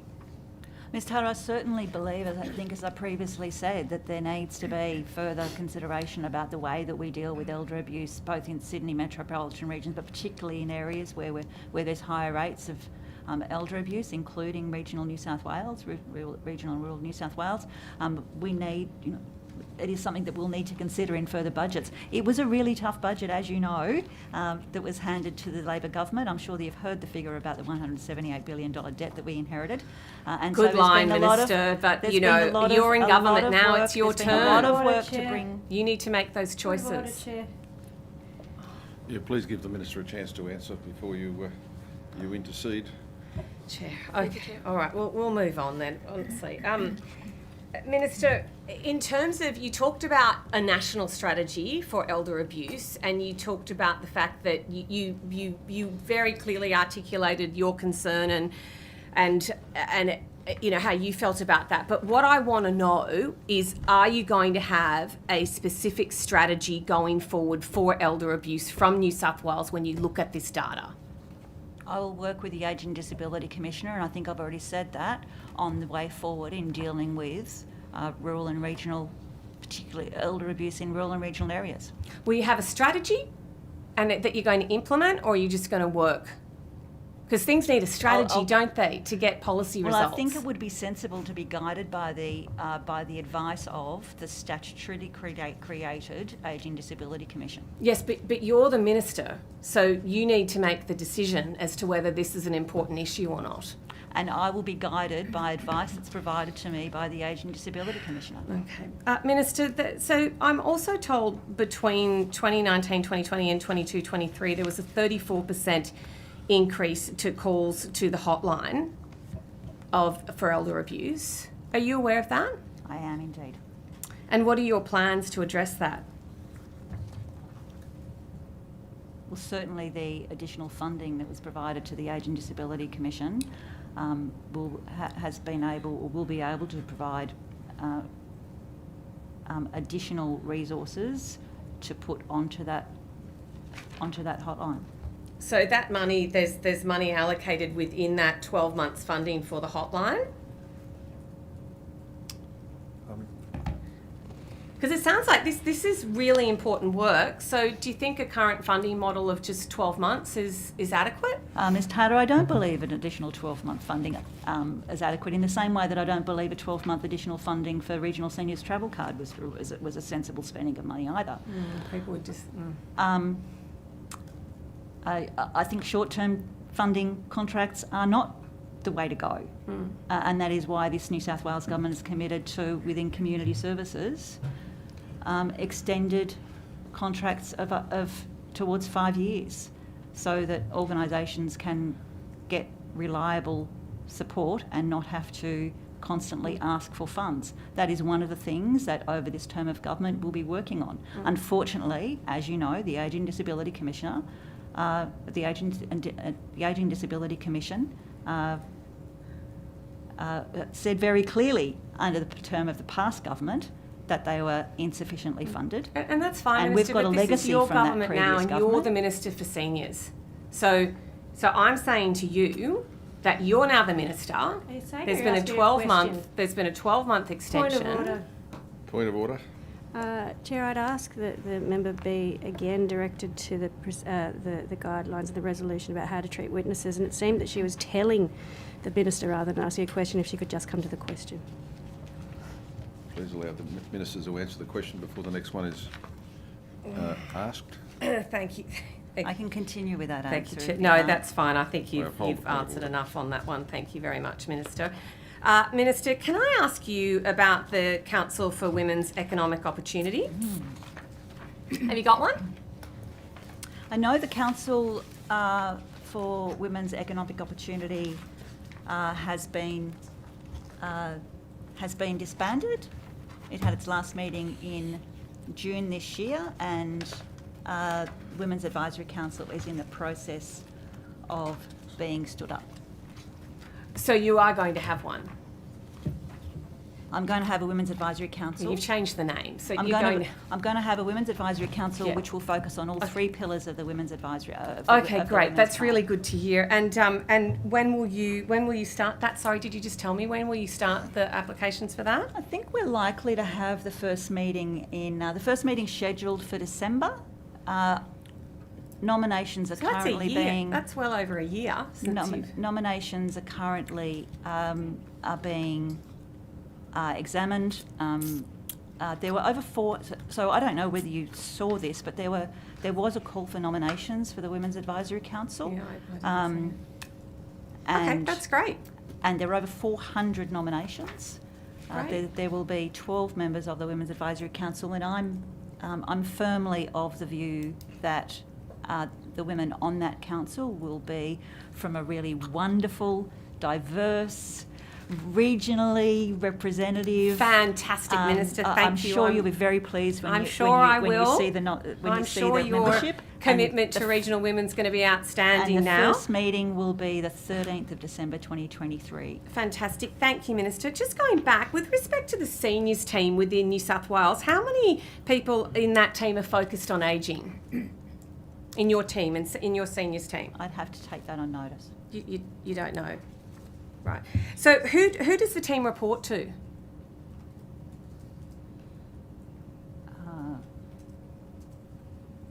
Would you like to take that on notice? I'll take Okay. that on notice, or I can ask Ms. Campbell. And given the apparent increase in need that's happening, are there plans to increase that team? There are not currently plans to increase the team. However, every budget cycle is a new budget cycle. That's right. We can only hope. Thank you. And just who assesses the application to the New South Wales Seniors Grant Program? Because I note in the guidelines there is an assessment team and an assessment panel. Who does that comprise of? I'm happy for you to take that on notice, Minister. I can take that on notice, Sure. but I do have the answer here if you'd like. I can follow that up in the afternoon if you like, if you're not. Yep. And could you tell me how much the New South Wales Seniors Festival costs each year?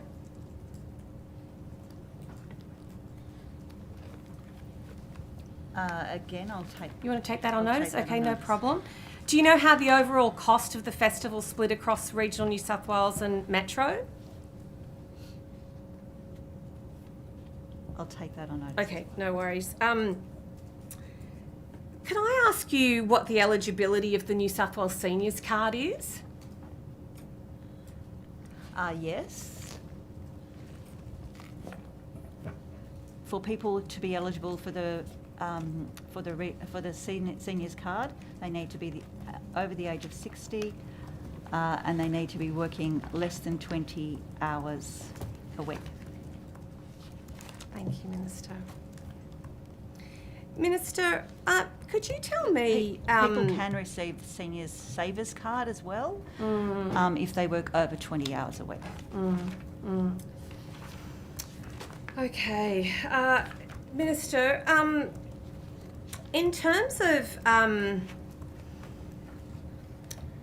since July, New South Wales residents have seen an increase in energy prices of between 19 and 25%, and depending on what network the area of the state is covered by. So it's an average of about $3.15 to $5.94 per bill for each customer.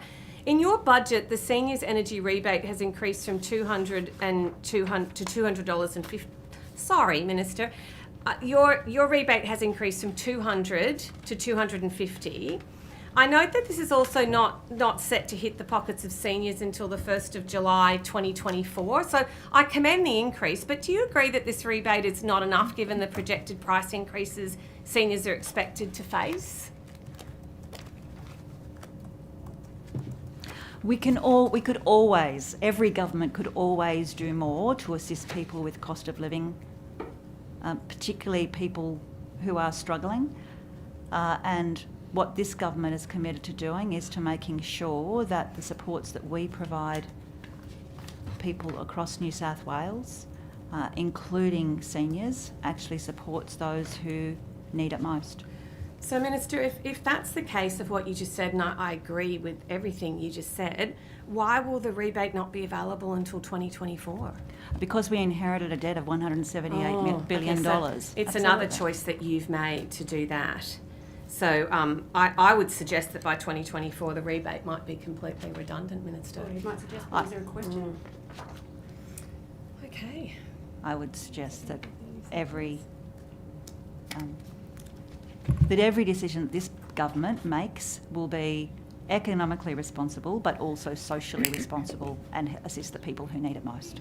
I think I don't think people would agree with that, Minister, but thank you very much. Crossbench. Thank you, Chair. As I'm sure you know, each jurisdiction within the Hunter and Central Coast has a higher than average rate of domestic violence and sexual assault. Speaking with some of the domestic and family violence services, particularly around the Hunter, they're reporting just in the last recent few months a further uptick in what they're seeing, including needing to buy tents for women to sleep in parks, so using car parks as temporary accommodation for women, a whole bunch of really quite shocking stories. What are you doing in terms of focusing on those sorts of hotspots to provide additional support? In relation to housing, in relation to service provision and housing, we've been calling this a crisis for a long time, but we're now hearing that there is, sort of a further increase. What mechanisms are in place for this government to sort of quickly respond to that sort of thing? Yeah, there's a couple of aspects, or the number of aspects. Firstly, I'll go to additional specialist workers in the domestic violence area. You'd probably be aware that the federal government made an announcement in relation to additional specialist workers under the National Partnership Agreement. We've been working with the federal government on exactly what that looks like, and as well as providing the commitments that the federal government made in relation to additional specialist workers in particular regions. New South Wales, DCJ, is doing analysis, has been doing analysis on areas where rates of domestic and family violence are particularly high and where there are service gaps, and working with local DCJ officers to increase specialist services in particular areas. So that's currently being worked through. That analysis is currently being done. We're hoping that we'll be able to provide advice to services later this year in relation to the actual procurement, so that they can, where there is a need, there can be a tendering process for particular services. One of the issues that's come to my attention recently, and I understand, I'd be interested to know if the department has done any research on this already, but there are real concerns that there is already and is going to be an increasing rate of domestic violence in those communities impacted by the transition out of coal and into renewables. So when we're looking at that sort of transition process around the world, there's been a need for additional community services, not just an upskilling and reskilling of workers coming out of coal and into other industries, but also a need to really focus on workforce for those social services within those communities. Is that something that the department has been looking at, or is there anywhere within government looking at domestic violence in the context of transition? I need to refer to the I think we need to take that on notice, and I'm happy to provide some information later today if I can get it. Thank you. It'd be really useful. If I may respond, if it is of assistance, on the question of people living in cars and the like. Just to note that in the housing component, homelessness component of DCJ, that the temporary accommodation arrangements have been shifted from 2 to 7 days, and the annual 28-day cap removed. Yes. Thank you. I'm sure you're aware, Minister, I think we've had a discussion previously about the funding request from Jenny's Place for a Domestic Violence Resource Centre. Is that something that the government will be funding? Do we have a decision on that? That could be considered in the context of the additional specialist domestic violence workers. Okay. Is there a time frame for when that will be agreed with the federal government? So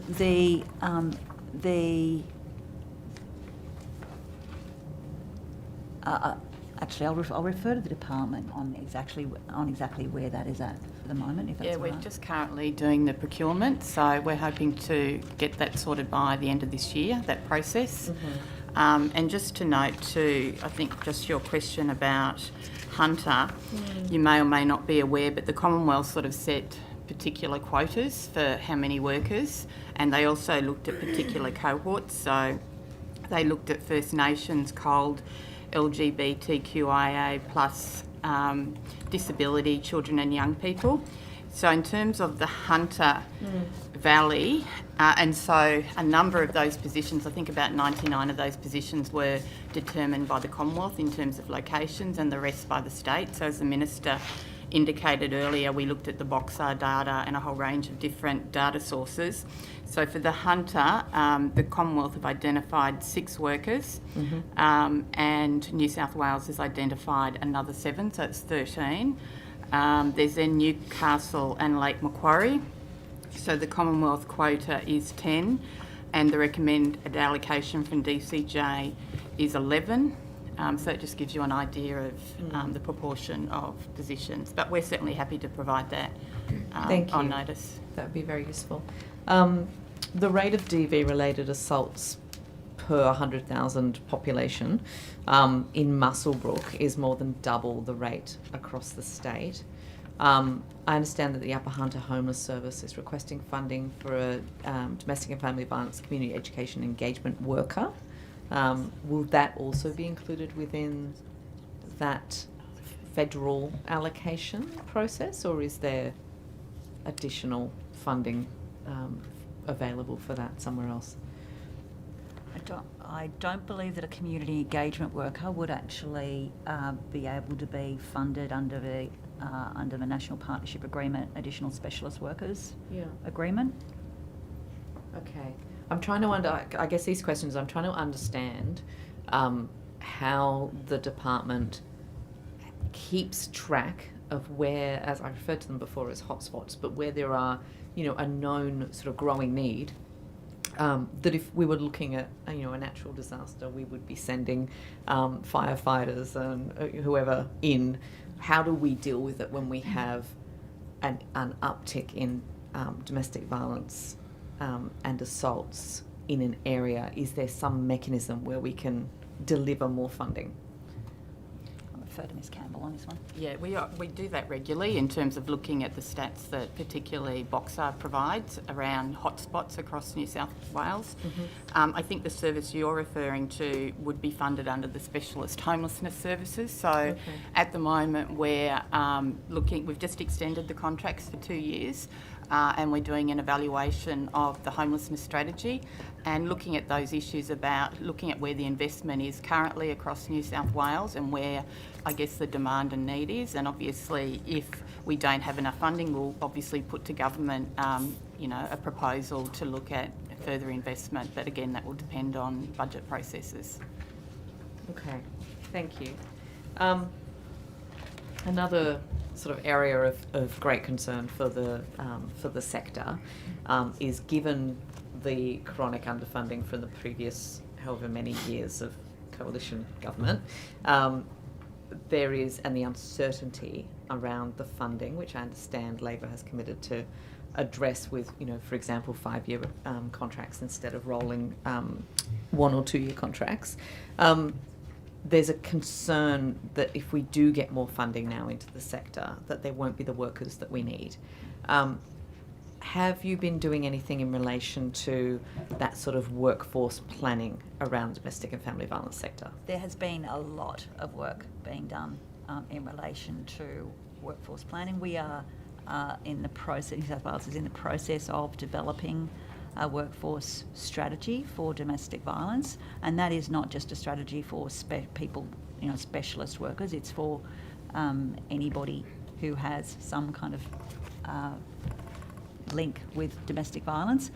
There is currently a survey out asking workers, and as I said, it's wide, so anybody who has anything to do in their work with domestic and family violence have really been encouraged to participate in that survey, because we really want to know what the challenges people are experiencing, what skills they need, where they see the gaps as being, so that we can inform that workforce strategy. Because you're right, at the moment, we could put in, $1 billion more into the domestic and family violence budget, but there is sadly not the workforce. And that's a real challenge for us. Have there been any discussions with the Education Department or the Skills Minister in relation to providing, more fee-free places for people studying? I forget what it's. Sorry, I've now forgotten what the name of the certificate is that I'm trying to. I don't know what it is, but basically training in order to become. No, I've just absolutely had a blank. Domestic, but anyway, to work in a domestic and family violence centre, social worker, that sort of social work training within TAFE, for instance. Has there been any sort of discussions with the Skills Minister around that? I haven't personally had discussions with the Skills Minister about that as yet. That would need to be informed by what comes out of the workforce strategy, where the gaps are, and whether that is a sensible way to go.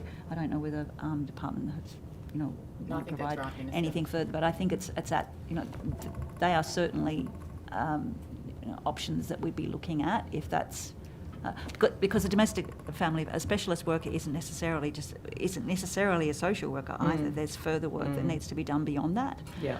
And my apologies to all social workers for forgetting something so simple.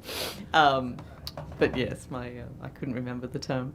But you're absolutely right. There's a range of different specialists that we need in these centres.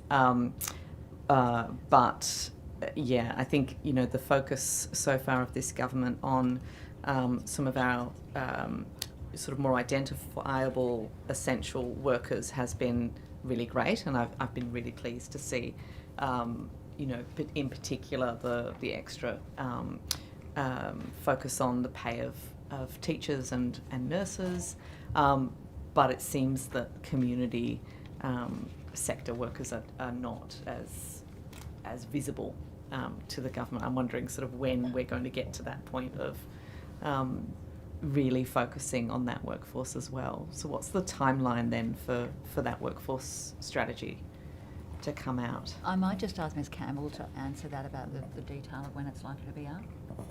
Yeah, so the survey is open until the 12th of November.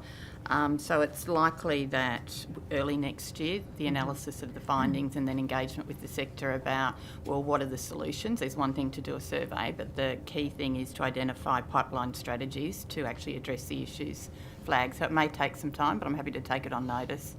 Thank you, that would be very useful. I'm just wondering what I turn to next. Just give me 1 second. Perhaps we could talk about services for, in regional New South Wales, but for First Nations people in particular. There has been long been a call for more specialist services for Aboriginal and Torres Strait Islander women experiencing domestic and family violence. Is there anything new in the budget that addresses that particular cohort?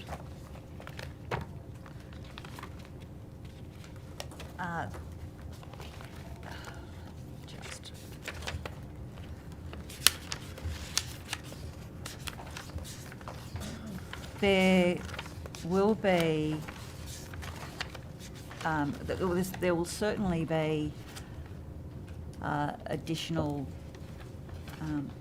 accommodation for First Nations women in the Core and Cluster program. Mm-hmm. One of the concerns that I had with Tranche 1 and Tranche 2 was that although there were 39 refuges being identified, and 64% of them were actually in regional New South Wales, which was fabulous. Only 5 of them were actually run by Aboriginal community-controlled organisations. So Tranche 3 is something that I'm very keen to see an increase in number of Aboriginal-controlled organisations running core and cluster refuges. Mm-hmm. And I've asked the department to look at ways of prioritising Aboriginal community-controlled organisations and supporting them in that process. Also, one of the things that we very clearly heard is that it takes time for Aboriginal community-controlled organisations to be able to comply with the procurement processes that we have in government. Mm. So I extended out the expression of interest time for Tranche 3 and also the expression of interest time for the request for tenders. So I think they're about 3 months each, which is certainly considerably more than Tranche 1 and Tranche 2. So that's in regard to the to accommodation. In relation to additional specialist workers, there will be some targeting in relation to making sure that there are additional specialist workers for First Nations people. We are doing really not very well in relation to New South. I think you know it's well recognised that historically we haven't been doing well in closing the gap target 13. It's a challenging target, and we need to do a lot of work if we're going to reach it. One of the sort of integral initiatives to support that closing the gap target 13 was the establishment of the Aboriginal Women's Advisory Network in 2022, which was designed to improve the safety and well-being of First Nations women and children. I understand the New South Wales Government has only provided short-term funding for that initiative, however, and it's to expire in June 24. Can you tell me if there's any commitment to fund that network beyond 24? I can't give any commitment in relation to future budgets. I've certainly met with Dixie Link Gordon and Christine Robinson, spoken about the work that the Aboriginal Women's Advisory Network does. I know that they are doing really great work in talking to and listening with Aboriginal Torres Strait Islander communities and women across New South Wales, and I would be really, really keen to continue to hear from them in that form. Will you advocate for their funding to be extended? Yes. Thank you. Can you tell me what the status of the First Nations Women Economic Participation Review is?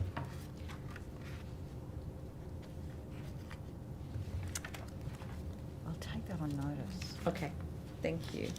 Perhaps we'll go to... might be useful actually if you could tell me a little bit about the New South Wales Respect at Work Advisory Group. I understand you've established with the Minister for IR and Work Health and Safety. Can you tell me what that is designed to do, and in substance kind of what resources sit behind it? The Respect at Work Task Force sits within Safe Work, and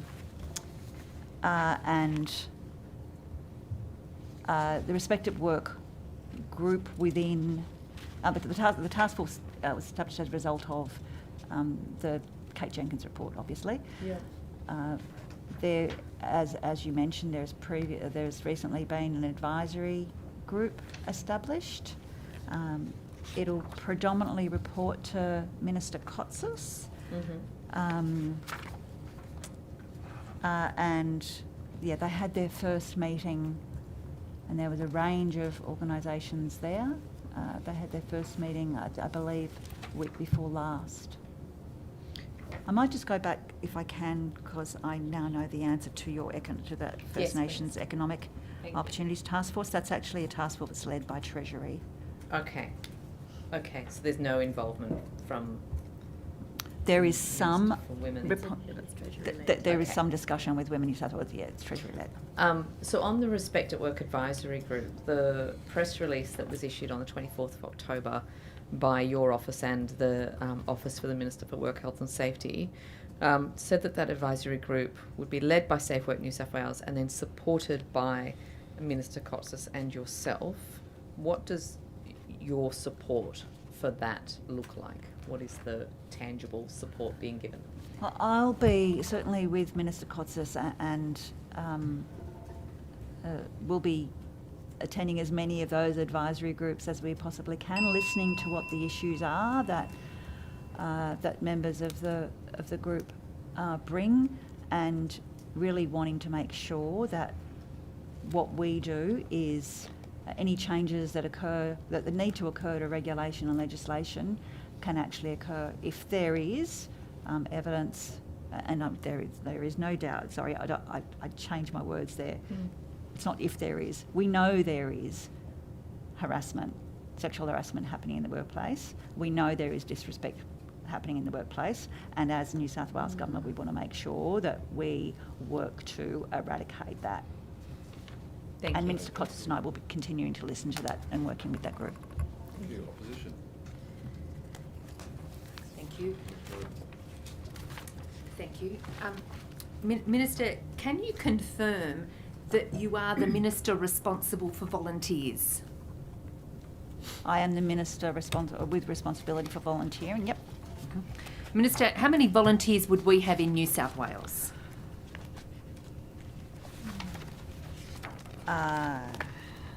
We have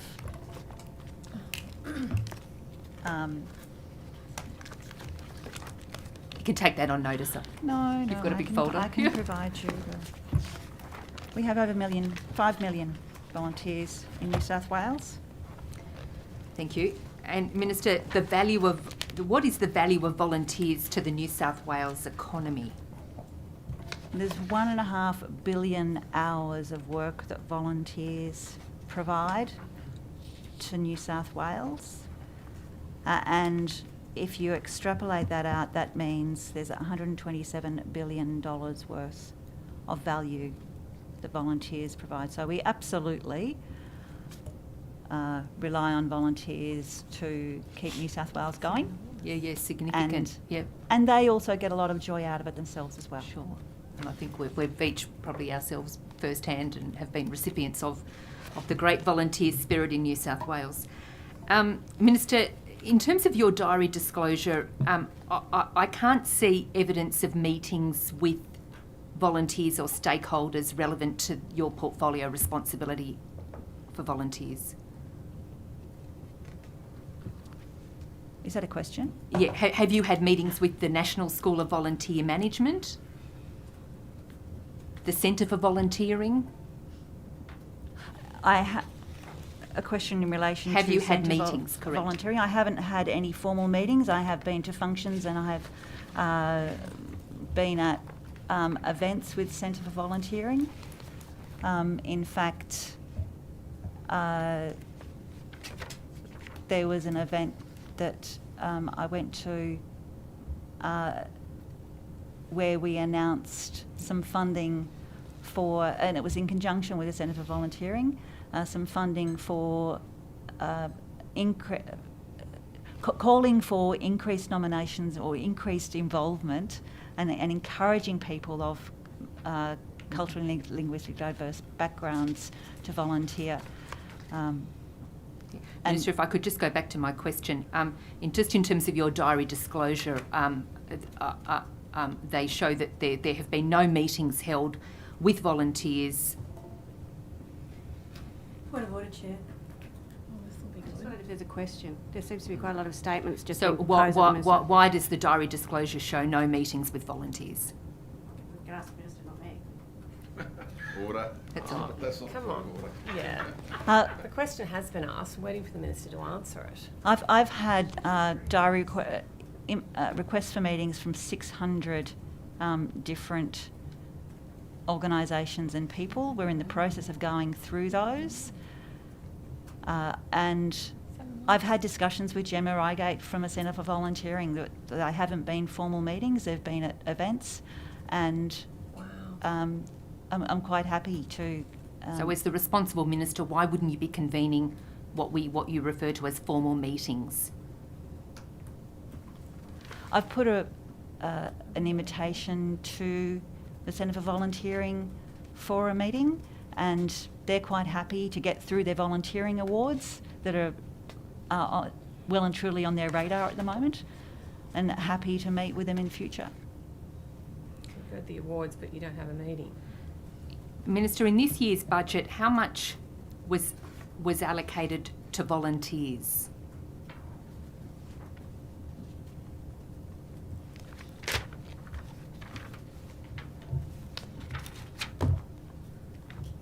In this year's budget, there was an amount of $200,000 allocated to volunteering, and then on top of that, there is the funding that's provided to Centre for Volunteering as the peak agency for volunteering.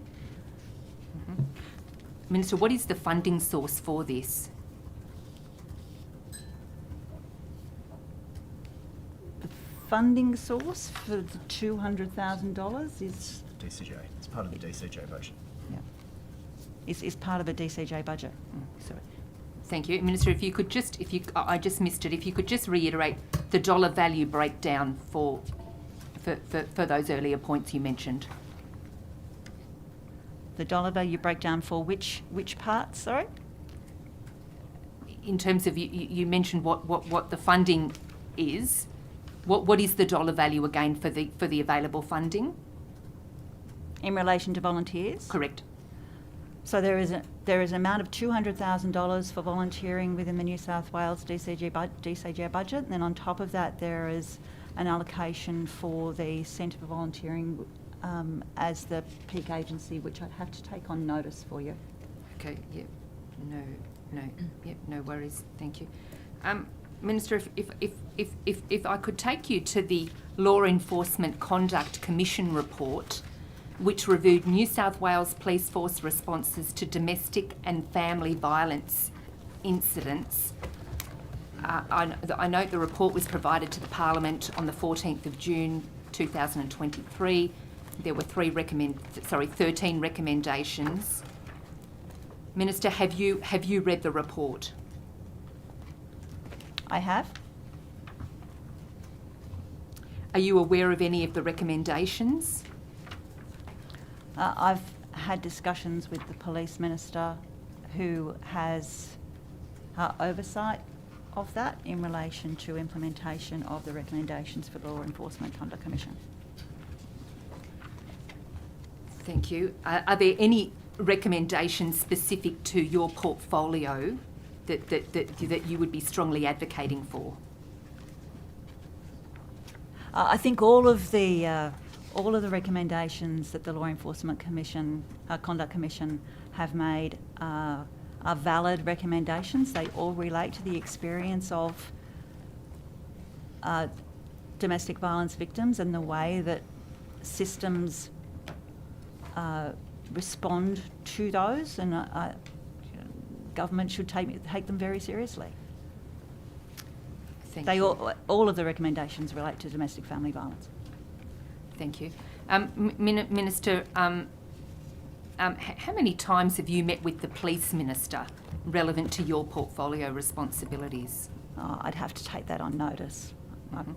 Yeah. When would your last... I certainly provide, obviously within my diary disclosure, I'm required to disclose meetings with external bodies. I haven't got a record of the number of meetings that I've had with the Police Minister, nor the number of conversations that I've had with the Police Minister on me at the moment. I have to take that on notice. Okay, no, thank you. Minister, at your last meeting with the Police Minister, what did you discuss? I think the last meeting with the Police Minister was in relation to, it was actually a meeting with the Minister for Police and the and the Attorney General in relation to how this government is going to ensure that we move away from the way that government has been operating in the past, and that is not really taking cross-agency activities, not making cross-agency actions, and instead we want to move towards having a real whole-of-government approach to dealing with domestic and family violence. So that last meeting with both the Police Minister, certainly the last meeting that I had with the Police Minister and the Attorney General was there, and it was about progressing a true whole-of-government approach and how we can make sure that all of our systems fit into one another. Mm-hmm. And in terms of follow-up from that, in sort of reaching some of these outcomes, what would be the plan or the strategy around this? We're currently in the process.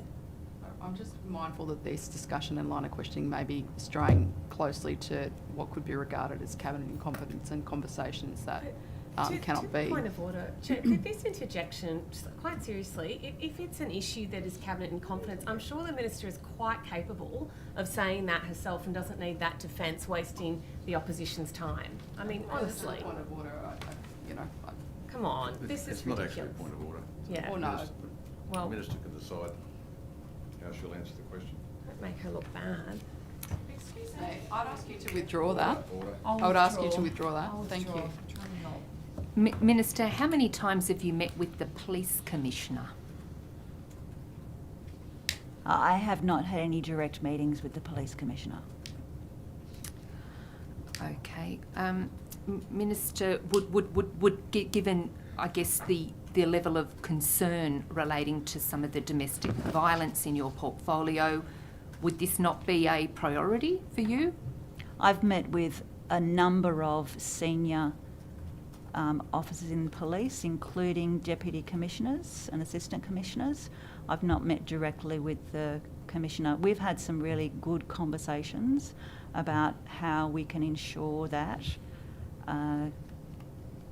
police respond to domestic and family violence appropriately, and I believe that the police are actually doing some pretty amazing work in relation to improving their responses and providing the best response possible.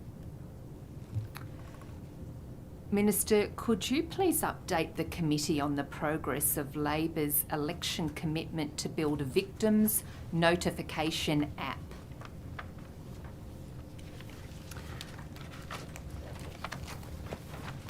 Yes, there's currently some scoping being done in relation to that commitment. Having had discussion, and part of that's being worked through with DCJ in conjunction with Department of Customer Service in its digital space.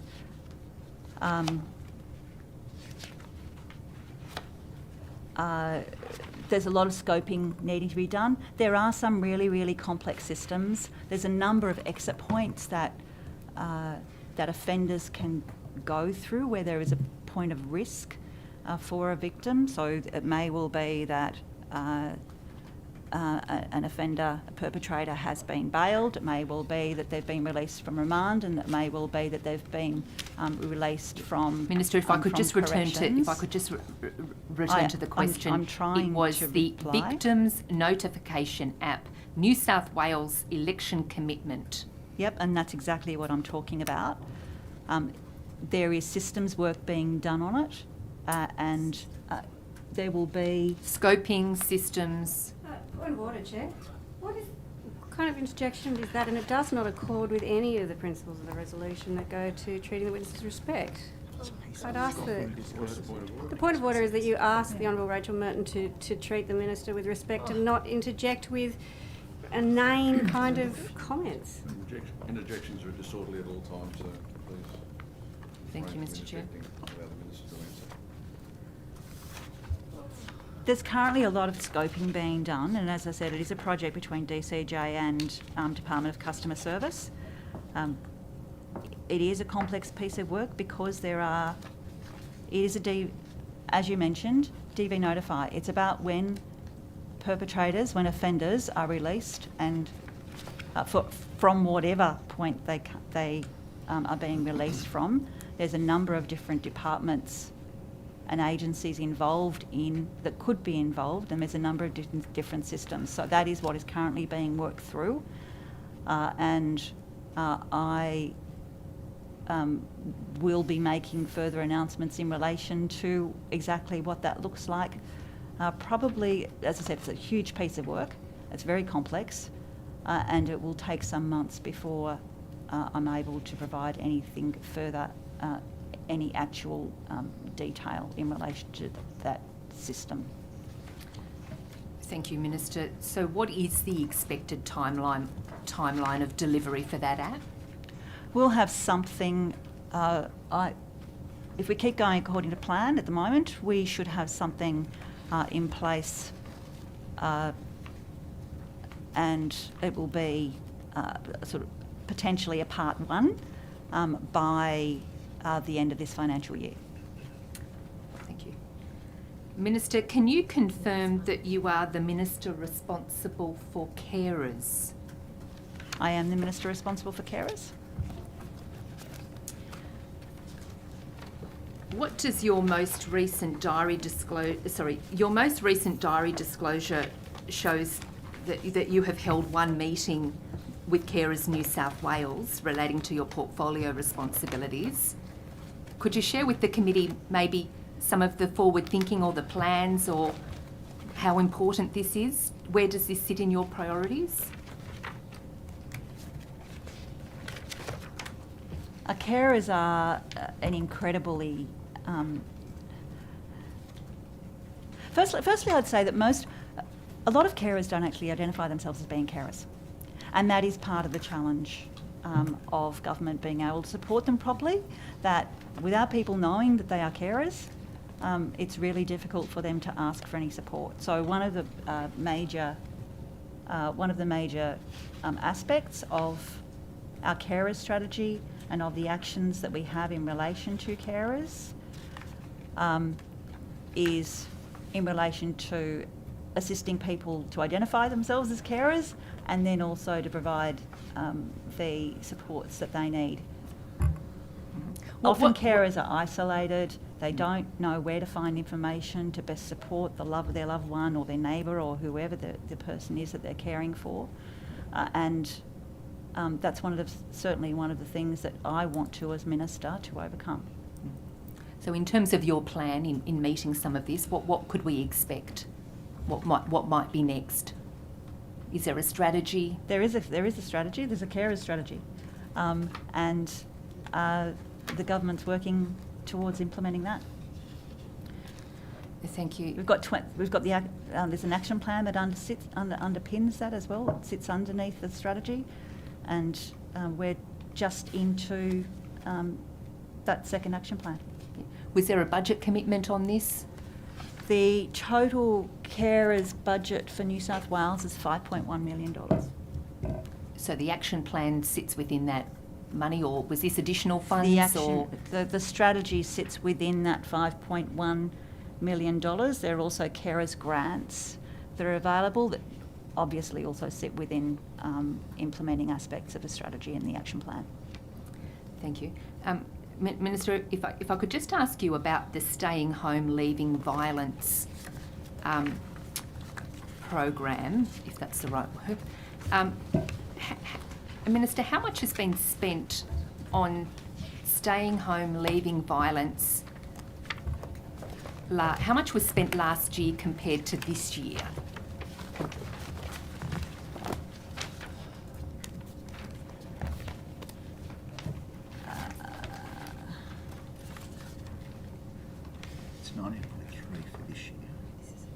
So the total budget for Staying Home Leaving Violence for this year is $19.3 million. I'll need to come back to you on the previous year.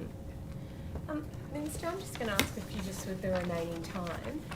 Minister, I asked the Premier in his estimates if he supported a safe workplace for women, and he said yes. And sorry, it's such a dick, sir, but may I ask you as well that you support this Parliament being a safe workplace for women?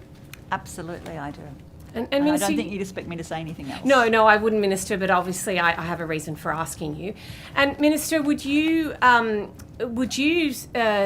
do you see your role as Minister for Women in supporting all women, regardless of who they are, regardless of their political party, regardless of where they are within this work environment? I believe that, as a member of the government that oversees workplaces, I believe that it is part of every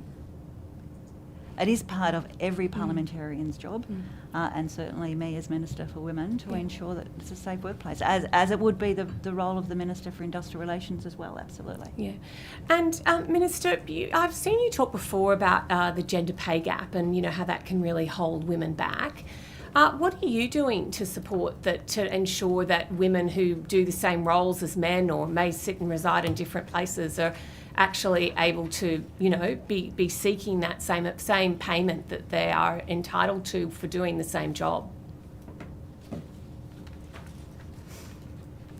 Well, legislation actually provides that people who do exactly the same job as somebody else, no matter what their gender, be paid the same job.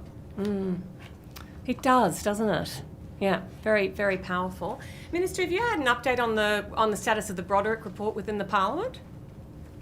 I haven't. I've spoken to the Speaker about it though, and there's certainly a real desire to ensure that the Parliamentary Executive Group and the Parliamentary Advisory Group are up and running and get. Will you be seeking a formalised briefing on that, seeing you are the Minister for Women in New South Wales, and that was a pretty fundamental report to the culture of this Parliament? I'll certainly be having further discussions with the Speaker on where we're at with that. Thank you, Minister. Crossbench. Thank you. Just on that point, there was I think there was a report at some point that Labor was planning a unit similar to, I understand, what we now have in the federal government on the back of the Jenkins report, that was supposed to be a group of people who were put in place to deal with parliamentary workplace safety and complaints. Are you aware of that?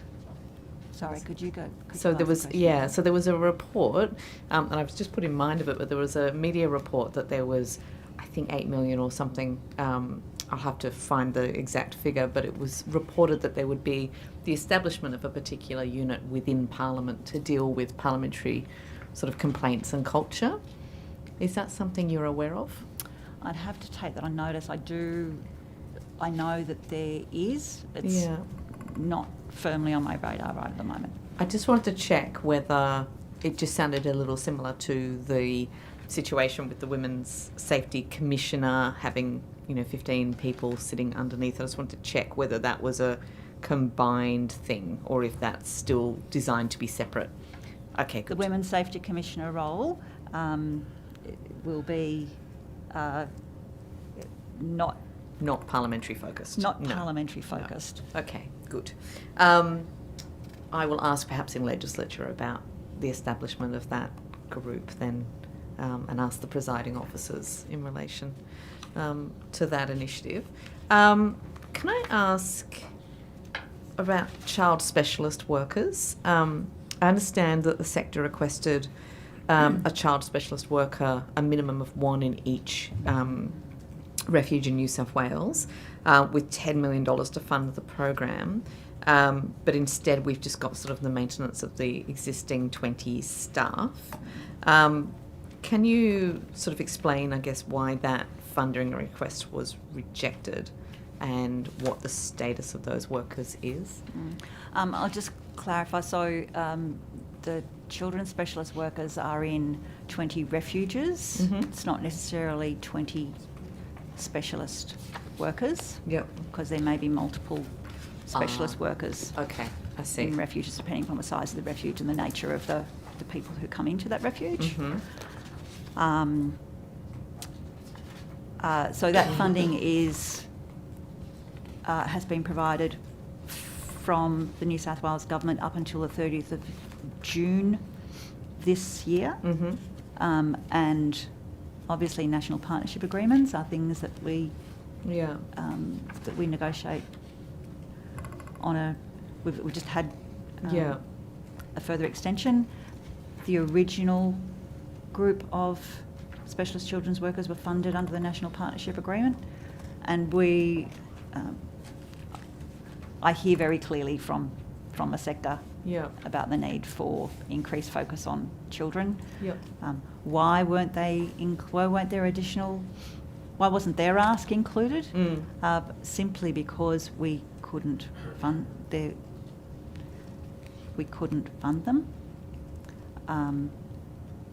But I will certainly, prevention and recovery is an important part of our domestic family violence plan, and children are at the heart of both those.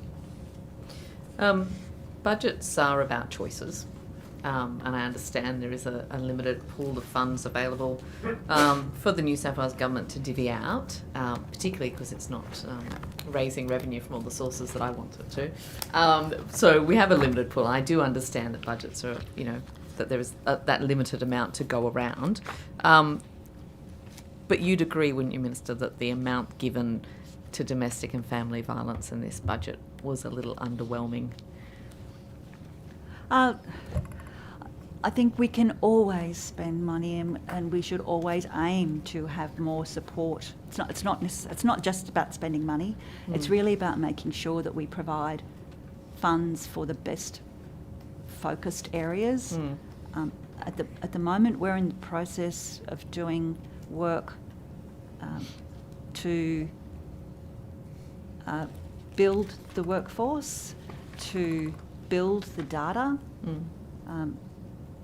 to build the evidence, to find out exactly what interventions are going to make the most difference, so that we can actually spend money effectively. I think we worked out that I think a quarter of the requested funding from Domestic Violence New South Wales was delivered in this budget. Budgets are about choices, but they also, by the virtue of them being about choices, they indicate what a government's priorities look like. I think many in the sector were hoping that with a Labor government we would have the type of funding that reflected just how important and critical the domestic and family violence crisis is, and how urgently we need to address it to stop people dying. Do you think that the amount of funding given to this sector is appropriate? I think in future budgets we will see increases. I'm certainly hoping. I mean, certainly, we have seen an increase in this year's budget in any case. We've seen an increase from 226 million to 417 million. And that's just in the formal domestic violence budget. That's not including things like areas that where health has budgets in relation to sexual assault nurses, ensuring that there is an examiner in every hospital. So there are also additional funds that are in other departments. That doesn't make the answer any clearer, though. I acknowledge that. And we're talking, like really quite small fry. Even generously, we're talking maybe $500 million across all different departments within the government in this budget. That is a tiny amount of funding for something that is so significant.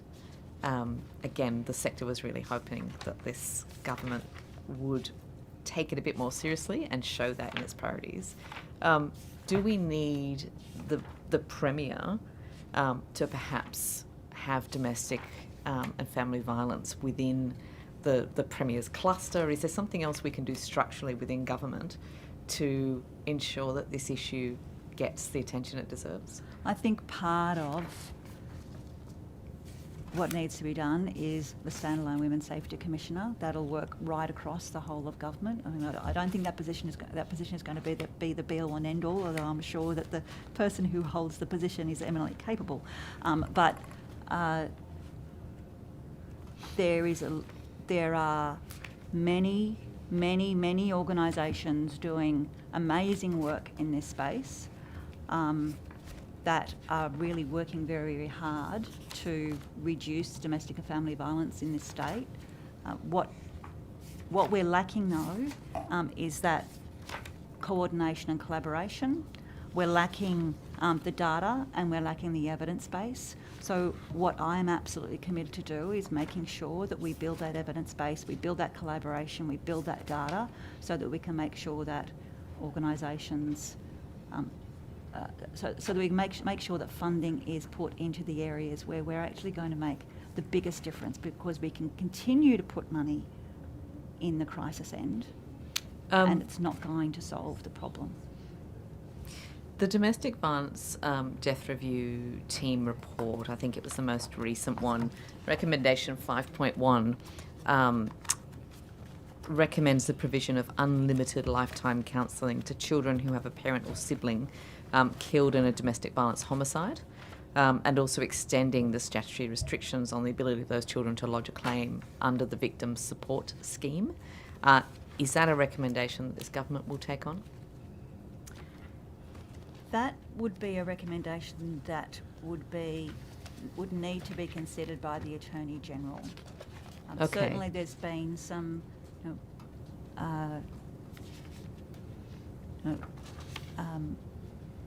there is a need for improvement in the area of supporting victims, but in relation to the operation of the Victims Commission and the Victim Support Scheme, those questions are particularly related to the Attorney General. Okay, so it sits under the Attorney General. Okay, yeah. I will ask the Attorney General instead. Thank you.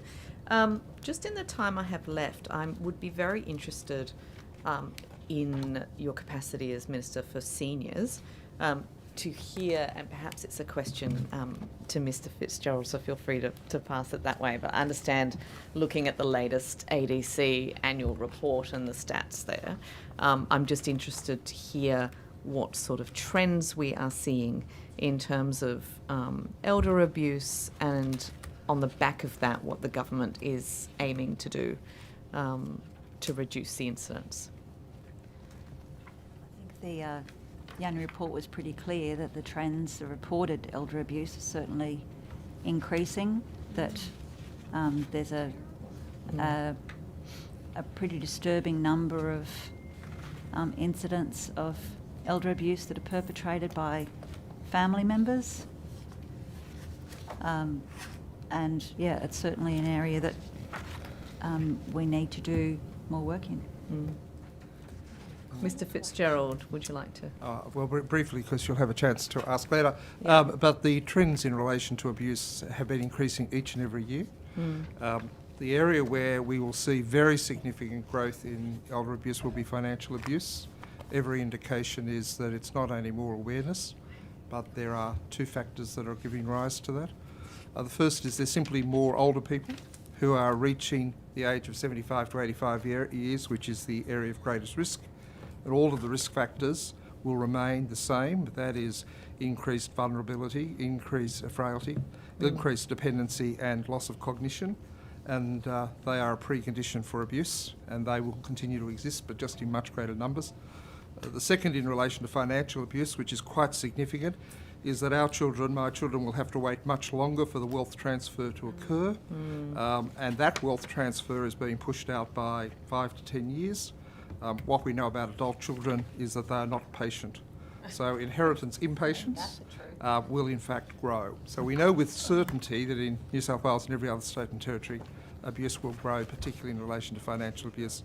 Third thing that I think needs to be taken into account is we'll also see an increase in neglect, and that's a consequence of an increase in poverty amongst older women in New South Wales and Australia, which was unexpected, and it's significantly linked to the issue of housing stress and the possibility of homelessness as well. So The long and the short of it is we are really where child protection was 30 years ago, or domestic violence was 20 years ago. The big difference is we won't have that period of time in order to respond. But the very good thing is we, in New South Wales, is putting in place the frameworks which may be able to address those issues going forward. And that's really the work of the Commission, together with DCJ and others, to make sure that we are ready for this increase as it occurs, rather than to, in many senses, repeat the mistakes of child protection and our poor response to domestic violence, back several years ago. Thank you. I must admit, I'm running out of questions for you, Minister. I've been given way more time than I thought I would get. I'm very efficient by answering. But I wanted to just ask you, there was a request for a crisis accommodation support service for older women in particular, so having a particular and I know that some of these exist, but sort of rolling this out to have a crisis accommodation support service for older women out of the core and cluster. Is that still being considered, so that one of those core and cluster facilities would be just for older women? Core and cluster itself, no, but I do believe that there is work happening within Minister Jackson's area to deal with additional housing for older women in particular. I know that there's been recently some housing for over 55s, I think, recently opened, but certainly some additional work in the women's accommodation area in Minister Jackson's space. Thank you. And I think this is probably the last question I have for now. It's just a question around, during the election, I think it was the Coalition announced this, again, a program that I think is flawed. I'm interested to hear what the status of it is, but basically the ability to be able to check on a partner's history of domestic violence. I forget what it was called. I think right to ask. The right to ask, yeah. That's right. Has that been dropped, or is it still in process? Do you know where the status of that is? Certainly the feedback, so that was a commitment of the previous government, right. An election commitment of the previous government. There was no funds that were provided for that at all. There is no current right to ask proposal that the government is considering. However, there is some research currently being done by Monash University in relation to notification schemes, how they might work, whether they actually do provide increased safety. Because to be honest, when you're being love bombed, I don't think you're going to go and check whether someone's on the register. I don't think it's but that's just a gut feel. There could be evidence that shows something different, and we'll be looking at that Monash University research to find out. But also the false assurance that you might get from a negative, if it comes back saying actually this person's fine. If you've got that, obviously if you've already got those feelings of misgivings, it would be better that you had contacted a domestic violence resource or something else than just relying on that. So instinctively, I agree with you, instinctively it doesn't seem to make sense. But as long as it's evidence-based, it sounds like evidence is being sought now, then that sounds good. So in my last 3 minutes, I will I will cede the time. Minister, if I could just return to volunteers very quickly in the remaining minutes. Minister, just wondering, have you met with any of the volunteer groups? All of the meetings that I've had with external groups are actually in my ministerial disclosure. So the diary disclosure shows that you have not had any meetings with volunteer groups, hence my question today. In which case, I have not had any formal meetings with any volunteer groups. So no meeting, Minister with responsibility for volunteers, no meetings with volunteer groups. Minister, how many have requested a meeting with you? I'd have to take that on notice. As I said, there's 600 odd meeting requests that I've had, and my office is in the process of going through them. I've certainly while not having had formal meetings, I have been at events where volunteers well and truly have been there. In fact, some have been in this very parliament when parliament has been sitting. Yeah, thank you. And we've probably been at the same events. Minister, are you aware that in the Treasurer's budget speech, he only referenced to women on one single occasion? The former Treasurer under the Coalition government, there were 27 references to women in the Coalition government's budget speech. Are women a priority? Women are absolutely a priority in this government. In fact, I think you just need to look at the cabinet table to look at the how seriously seriously Labor takes the role of women in democracy and in our society more generally. Having 50% of women in cabinet means that we are well and truly at the decision-making table and well and truly part of what the decision-making that goes into New South Wales policy. So, and that is important, not just because there are women at the table, but also because it sends a message to women across New South Wales that women are at the table and that women can be at the table and that women should be in every room, in every boardroom and in every workplace. And paid appropriately. Minister, would you have liked to see a greater focus on your ministerial responsibilities in the budget? I'm sure that every minister would like to have seen a greater focus on their ministerial responsibilities in the budget. As I've mentioned before, it was a tough budget, and I will continue to press for the areas that I'm responsible at any opportunity that I possibly have, including in upcoming budgets. And Minister, just one final question, just in terms of the priority you give, in terms of engaging with the community, with stakeholders relevant to your portfolio, where do they sit? I know you haven't met with volunteers, there's been one meeting with seniors. I think if you look at my diary disclosure in the last 6 months, in comparison to previous ministers' diary disclosures and how many meetings were held then, that actually just goes to show exactly how many meetings I'm having with stakeholders, relevant stakeholders, in comparison to previous ministers. Good luck with that one. Huh. Well, Chair. Have you had enough questioning for the moment? Or do you want to continue? Time for tea. No, well, time's, yeah. Oh, would you give us more time? Well, you've got till 1:45 if you want to keep going. 7 minutes. And then it's up to the government. Is the government going to do any questions? No. Okay, all right.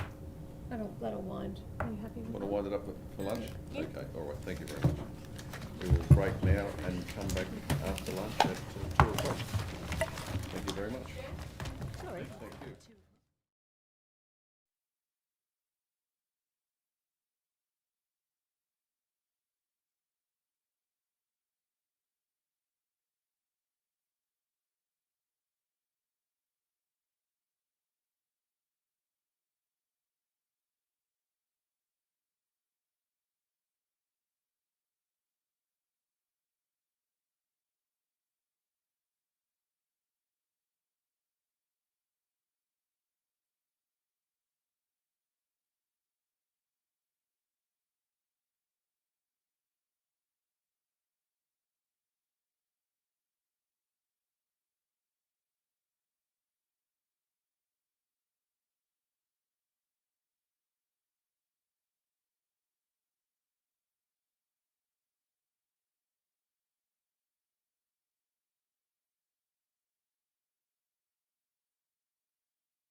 2:02. We'll be back on the air and we will start the examination again. Opposition, Ms. Thank Taylor. you, Mr. Chair. My question is to Ms. Smythe. Hello, and it's so great to see you again. And I'd just like you to update the committee, please, on the amazing work that that you're doing, and that the minister has also expressed her support for in menopause. Can you update? Because I'm so excited to hear. I'm sure the government is too. I would love to talk about that. I'm excited Yeah. too. Tell me about it. Yeah, Mr. Chair. So, as you'd be aware, Ms. Taylor, there are 3 parts to the campaign. So there's the employer campaign and the community campaign and the GP campaign. Yeah. So we held on the 18th of May a Working with Menopause webinar for managers. So that was about employees across the public service and supporting them better. So we had 1,188 people attend that webinar. Wow. And we had panellists. We had a representative from Jean Hales, who's a leading menopause organisation, women's health organisation. We had 2 representatives from Communities and Justice and one from Service New South Wales. In addition to that, we released a series of fact sheets for employees and for managers that relate to the content of the Working with Menopause webinar, and they're both on the Menopause Toolkit. And since it was launched, the employee fact sheet's been downloaded almost 500 times, and the managers almost 300. And then on this World Menopause Day, which has just passed, a video resource was launched, and that's about the role of managers in supporting women in the workplace. And so far, we've had close to, just over 2,000 views, which is exciting. Wow. Yeah. That's big for Women New South Wales website hits. Yes, it's exciting. And so the next step in that is on the 8th of November, Grace Papers is helping us with an in-person workshop, and that's for people managers across the public service, non-executive people and culture teams. So they're coming together to talk about the policies that are in place in the public service and how they can be used to support women who are experiencing symptoms of perimenopause and menopause. Yeah.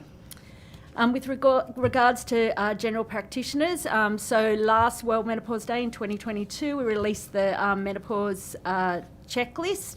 Actually, that was at the Menomix event, which was in Women's Week. So that checklist can be used by women, so they'll fill out the checklist and take it to their GP and then have a conversation around the symptoms of perimenopause and menopause. So this World Menopause Day, so the 18th of October, just gone, the Australasian Menopause Society helped us deliver a case studies-based webinar for GPs. So that they looked at 2 complex perimenopause, menopause case studies and worked through those in the webinar.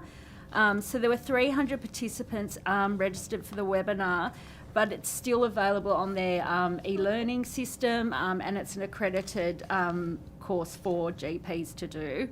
And following this, we'll follow up with some additional resources that will be on the toolkit, and it will feature some of the information that came through that webinar. And the toolkit's gone into state, I understand?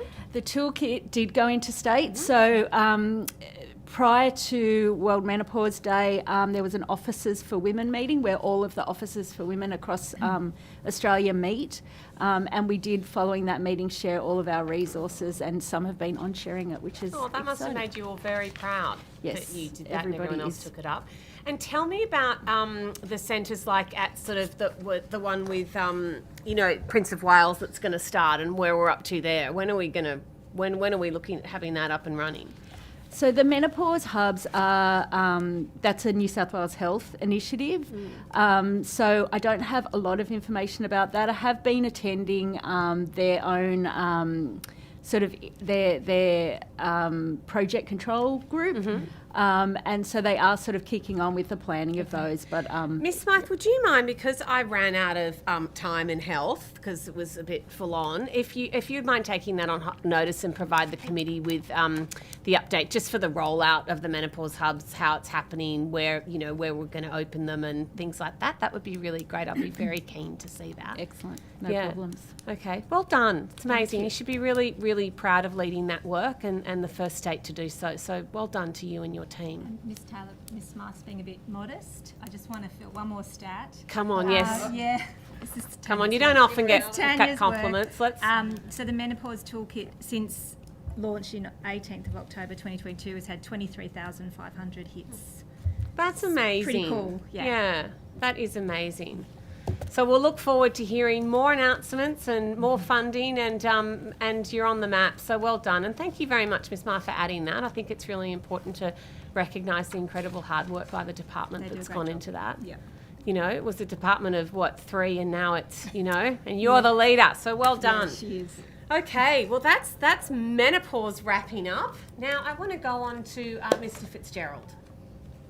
Mr. Fitzgerald, I'm really, as I said before when I was questioning the Minister, I'm really genuinely concerned about the rise in elder abuse. So I just want to ask you, and I understand that, I understand what you do in much terms of I've only held this shadow for a couple of months, but what can we do, and I mean that in a very bipartisan approach, like as a society and as a community, where should we be going? What should we do as members of parliament? What should we be advocating for and assisting the minister to advocate for? Because I just feel this is a really big problem that's about to explode. Thanks very much. I'm trying to keep it quarantined if I can. We're at the emerging stages of a new public policy area which is broadly defined as safeguarding of vulnerable adults. And the two biggest groups in those are people with disability and older people. And just to put that into context, on the same day that we were established on the 1st of July 2019, South Australia established an adult safeguarding unit attached to their Ministry of Health. The ACT established an adult safeguarding unit attached to their Human Rights Commission. And the public advocate in both Queensland and Victoria have recommended the establishment of a body similar to ourselves. And the Disability Royal Commission, in its findings and recommendations, recommended that our model here in New South Wales be extended across Australia. So in many senses, it's already recognised that the model that was established during the previous government's term, the Ageing Disability Commission, is the single most important thing one can do in terms of a sort of a systemic or structural response. So that's good news. The second thing is we have to actually make sure that the Ageing Disability Commission sits within an architecture that actually will support the increasing level of abuse that I've referred to. And there's very little you can do about preventing that in the immediate terms. There are some things, I'll come to that, but in the immediate. So what's the architecture? The architecture has to be about dispute resolution, for example, family mediation where there has been abuse. Currently, the government provides some funding to Relationships Australia on a one-off basis. That has to become a permanent feature of the architecture. We have to ensure that the advocacy services in the elder space are adequate to be able to provide the supports that will be necessary to advocate not only the cause but also individuals. We will need to make serious adjustments to our guardianship and trustee arrangements, which are not fit for purpose, and there's been a number of recommendations in relation to the Disability Royal Commission. And then, of course, there is ensuring that our police forces are adequate and able, in the same way that you were discussing in relation to domestic violence, actually able to investigate and then prosecute where appropriate matters where there is genuine criminal conduct. And there's a number of other elements. So the Minister's reference to the national framework for the prevention of elder abuse and your questions in relation to the state's response will be critical, because it's going to be a 10-year plan. And like we've learned from child protection and like we're learning from domestic violence, it's the component parts in that framework that'll mean we'll make a difference or we won't. If we have just ad hoc services randomly funded for short term, it will fail. Now, we know that. So the reverse of that is to actually say these are the component parts, this is the sort of funding that will be necessary over time, and then to make sure that works as an integrated set of services. And I think the learnings from child protection and the learnings from domestic violence should be taken into this space whilst recognising it's a very different space to those sorts of areas. And in very simple terms, it's a matter of ensuring that we have the adequate resources to build on what we've already started. So it won't come as a surprise to you, as I've said to the previous government, the Commission needs to be resourced to be able to meet the ongoing demand and to do so in a planned way, not on a year-by-year basis, which frankly, for a permanent agency, is an impossible way to operate.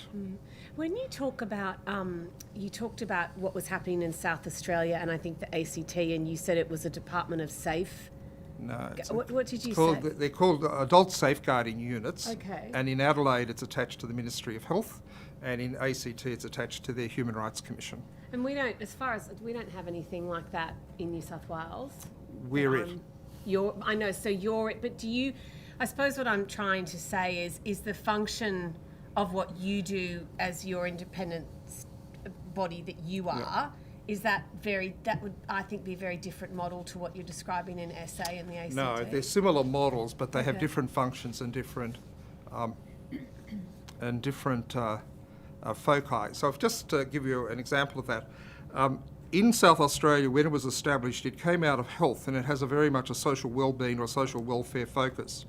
It's very much about trying to get resolution. It is not about trying to hold people to account. In New South Wales, the Parliament here, often responding to the views of advocates for people with disabilities, wanted an agency that not only would, in fact, ensure people were safe, but that, in fact, people would be held to account. So, as you'd be aware, we have an investigations unit. We have very substantial powers to issue search warrants, to force people to attend meetings, to refer matters to the police, and so on. So in New South Wales, we do all the bits of safety that you'd expect, but we also go further than that with a view to holding people to account where that's appropriate. And each of the jurisdictions, I would imagine, whilst they have the core functions are the same, will have slightly different foci, depending on the circumstances. In New South Wales, there's been a statutory review of our legislation. There's been no recommendations to increase the scope of our work, and I think that's appropriate. So we're sticking to ageing and disability. In years to come, that might be expanded to other vulnerable groups, but I think for the moment, let's walk before we run. And so if you're a registered nurse or a teacher and you have a suspicion of alleged, be careful what I say, I've got the lawyer, with alleged child abuse, you have an obligation to report that. Is that the same with elder abuse? No. I can't remember that. So just bear in mind, New South Wales is one of the only states that has a particular provision in the Crimes Act, which nobody knows about, which in certain circumstances, every citizen in New South Wales has an obligation to report matters to the police. Now, almost nobody knows that. But so I just want to preface that. Putting that aside, elder abuse and the abuse of people with disabilities are not mandatory reporting regimes per se. Does that need to change? My advice to the government is not yet. So if I just clarify, if you're in an aged care facility or you're in a disability support service funded by the NDIA and the abuse occurs by a member of staff or volunteer, that matter will go to the regulators, the Aged Care Quality and Safety Commission or the NDIS Quality and Safeguards Commission. So what's left in New South Wales is abuse largely that occurs by family members. The vast majority of abuse for older people, nearly 3/4, is by sons and daughters and siblings. Terrible. And 10% or 10 to 12% are by intimate partners. In disability, for people with disabilities under the age of 30, most abuse is by parents and siblings, brothers and sisters. So in this space, it's a non-mandatory jurisdiction. And as a consequence of that, we spend an enormous amount of effort trying to educate frontline workers who see the abuse occurring. They'll be home care workers, community nurses, disability support workers, local council officers and so on, and particularly health workers on discharge from hospital. Discharge from hospital is a critically important point at which you identify abuse. So in New South Wales, we're spending a lot of effort to try to educate that frontline workforce who see the abuse and previously had nowhere to go with it. What do we do with it? So in New South Wales now we have the Commission and the Commission is then able to either deal with the matter itself or to refer it to the appropriate body. So the long answer is, my view at the moment is, and I know this is not a view shared by all members of Parliament, that mandatory reporting, we should wait and see, develop more evidence. And most importantly, if you do introduce a mandatory reporting, you have to understand the unintended consequences. The lessons out of child protection in relation to the way in which you have mandatory reporting are very dear to my heart. And in this space, we should pause, develop further evidence, and really get an understanding of the perverse or unintended consequences that could arise. Yeah. So that's our advice. However, in the ACT, I think that's true in all jurisdictions. In the ACT, they've introduced, however, laws specifically in relation to elder abuse. We don't have such laws in New South Wales. The ACT does like to be very different all the time. I live very close to the ACT, so I'm allowed to say that. Can I just ask you? I'm very interested in this home visit program, because I just, how many people that work within the organisation, if that's what we call, within the Commission, is that how we refer? Yeah, the Commission. Are employed to go and do those home visits to assess? So all of our community support and investigations team, which is about 12 individuals, would in fact conduct some home visits. Now, the purpose of the visit is really to ascertain the will and preference or the consent of the individual where that's necessary. We use the police to do safety visits, home safety checks, and we use other agencies. But this is in relation to trying to ascertain exactly what I've just indicated. So 12 FTE? Yeah. Okay.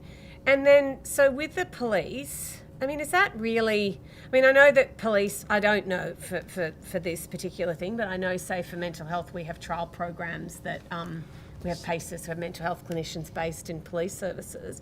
Is police really the most appropriate people to check that? Wouldn't that be, like, if I have a policeman knock on my door, I just go to PACES. Like, they're either telling me not that I possibly do anything wrong, in case anyone's listening and wants to check. We all get a bit obsessed with each other. Yeah, click. But I wouldn't like that. I'd actually think, something bad has happened if there's a policeman at my door, or I've done something wrong. I mean, I don't even like being pulled over. So is that appropriate if you're old and you're vulnerable? The truth of the matter is, it's about the only tool we have. So the police. I get that, but is it the right one? Well, so just taking in two parts. The police have had an enhanced experience of dealing with domestic violence and child protection over a very long period of time, and the record is patchy, as you well know. Nevertheless, they have become more skilled at being able to visit people and to assess the well-being. So I don't think they're an inappropriate mechanism. However, if you said to me, is it ideal? Perhaps not. There would be other people, but we don't have those in place. There are NGOs that we'd rely on, service providers that are already providing services to an older person, and we use those. But at the end of the day, there's no other formal mechanism for doing safety and wellbeing checks of older people, all people with disability, that we have.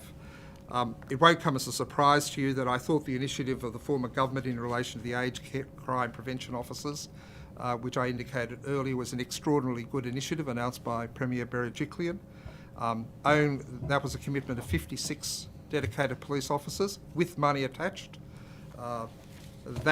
Only 12 were ever appointed, and they're being removed as we talk. So a very good initiative, lauded by every other state and territory, which was funded, has ceased to exist effectively, and the funds that were dedicated to that have simply been repurposed to other areas. They've certainly not been repurposed to elder abuse within the police force. And our position on that is clear and stated over and over again. So I think that in the police area, we do rely on them. I don't think they're inappropriate, but it's critically important, such as we've talked about domestic violence, that they're skilled.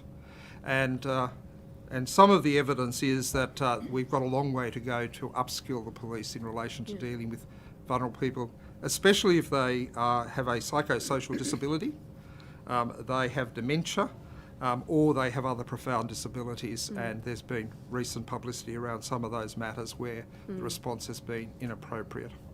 I guess what concerns me is that I think that you know, we know we have a shortage of police officers in New South Wales, and that's not something that's you know, that's what's there. And I think then if you put people under pressure and time, then things take time, don't they? Like on a home visit, and they take time with people that are elderly. You need the gift of time. So do you think that, and I don't mean to put you on the spot or anything, please don't answer, but like, would it be a better solution, if you feel not comfortable, I mean, would it be a better solution if we looked at, because we've got this data, we know where we're heading, we've seen really difficult things in DV over successive different governments, you know, no one's gotten on top of it yet. Would it be better to look at doing something differently and not have that police intervention? So in the financial year 22 and financial... I would suggest that seeks an opinion on a matter of government policy, in that it's inviting the public servant to speculate upon a more desirable way of doing things as opposed to the existing policies. To the point of order, Chair, I'm actually just simply asking an expert about what their advice is in terms of what could be a good model of care. I'm not asking them to say one or the other. I'm actually just really interested. It's certainly true that the honourable member is doing that, but that is exactly the problem, I would suggest. Well, to the point of order, the member is entitled to ask that question, and the bureaucrat, Mr. Fitzgerald, for example, could be entitled not to answer it on the basis that it may relate to government policy, but it's in his judgment to do that. So it's not a point of order. So perhaps to avoid that problem, I'll tell you what we asked for, which is on the public record. Maybe that's better. I'm not tweeting it. I've got other stuff to tweet. And that is in financial year 22 and financial year 23, we sought an increment in the budget to cover a regional a regional strategy, which would have comprised a panel of appropriate individuals who could conduct those visits, and they would be paid on a sessional basis. We were unsuccessful in relation to both those budget bids. We will be we're discussing with the ministers, the two ministers that we report to, about I think re-articulating or re-prosecuting that case. So our view was that if we had a panel of regional personnel, not employees, but who were paid on a sessional basis, they would be the most appropriate to conduct that home visits. They're not, those are going to be very clear, they're home visits to ascertain the will and preference or consent of the individual. The issue we were talking about in relation to the police, they are welfare checks, and they're of a different character. Different, yeah. So would that be fair to say that type of model would be similar to that of the official visitors program in a way that is run in the mental health space? So just to be clear, the ADC administers the two official community visitor schemes in relation to two areas. So the first scheme is we oversight and administer the official community visitors that visit the 18 assisted boarding houses and the 2,800 disability support accommodation services in New South Wales. On behalf of the Children's Guardian, we also administer the out-of-home care community visitor program, which visits over 300 out-of-home care services, children's residential services. So we actually oversight those two programs. The answer to your question is no, it would not be the same. Okay. The home visit in this case is not a home visit for any other purpose other than to assist in the investigations that we're carrying out. In relation to the community visitor programs, all of those areas, the assisted boarding house, disability and out-of-home care, are to ascertain issues of concern to the residents and to try to seek local resolution with the service provider, and then to escalate those matters to the appropriate regulatory agencies if that's necessary. So they're quite different in character. Okay. Thank you, Mr. Fitzgerald. I'm sure I'm going to be asking you lots more questions in the future. I'm really very interested in this. I just have a few more questions for Ms. Smythe, if that's okay. Ms. Smythe, I'm just wanting to know that in terms of the structure of Women New South Wales, that it still remains under the Department of Premier and Cabinet? Yep. So the Department of Premier and Cabinet split. So we're now in the Department of the Premier's Department. The Premier's Department, okay. Yes. And then where does prevention of domestic violence and sexual assaults. Who's that? Who is that? Communities and Justice with Anne and Dr. Hunt. Okay, so that's still separated in terms of two different departments, right? Okay. So, Mr. Tidball, the minister, is this, I don't know if this is appropriate, so watch me again. Is this, so the minister has the Department of DCJ, the Department of Premier, and where is seniors is DCJ too? With us. Yes. Volunteers is DCJ? Yes. And carers Yes. is DCJ. Okay, so, right, just the two. Okay. All right, okay. Would you like to, do you have any questions? Thank you very much. In a similar line here, in the absence of a budget outcome statement, it's difficult to get detail on expenditure for each of the minister's responsibilities that my colleague has just listed there as to where their home department is. I understand if this has to be taken on notice, but would it be possible to get the 2023-24 budgeted expenditure for Minister Harrison's responsibilities broken up for her positions? In terms of the Minister for Women, Minister for Seniors, Minister for Prevention of Domestic Violence and Sexual Assault? Yes. We can answer that now. Yeah, I think we can pull it together. I think the minister this morning actually outlined, She outlined the domestic and family violence. I think she outlined the 200K. Yep. Let me just think what I'm missing. And the $5.1 million from memory for carers. And Thank you. $2.99 million for the seniors card program. And if I've left anything off, we can certainly provide that on notice. Thank you very much. Yeah, thank you.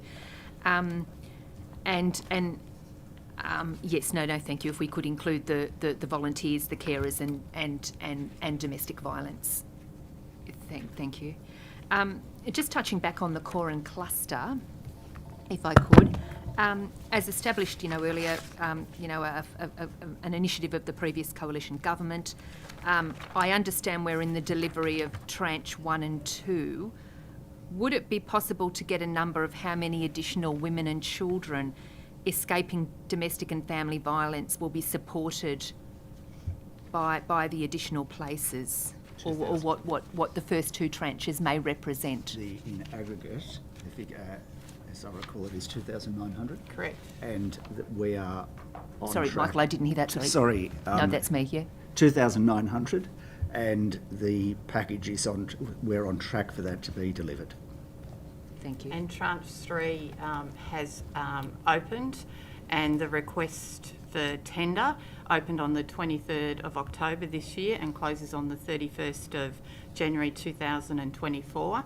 We've extended the timeframe for tranche 3 based on feedback from tranche 1 and 2, which really didn't give Aboriginal community controlled organisations enough time to actually do the kind of co-design. So we're all hopeful that we'll get some fabulous proposals through tranche 3 for, specific to ACOs and Aboriginal women and children escaping domestic and family violence. Okay, thank you.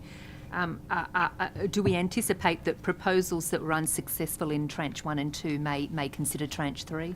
They may. Yeah, we certainly, through each of the tranches, provided feedback to unsuccessful proponents. Mm-hmm. Thank you.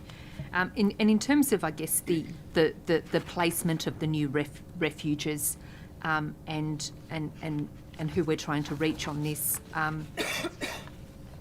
are we confident that we're meeting sort of the greatest need? Absolutely. Yeah. We've certainly looked at the Boxstar statistics. We've looked at demand data. We've looked at where services are currently. So we've obviously got about 87 women's refuges already across the state. So we've looked at where there are services and where there aren't services. And certainly for tranche 1 and 2, I'm pretty confident that's on the website, the locations for those sites. Okay, thank you.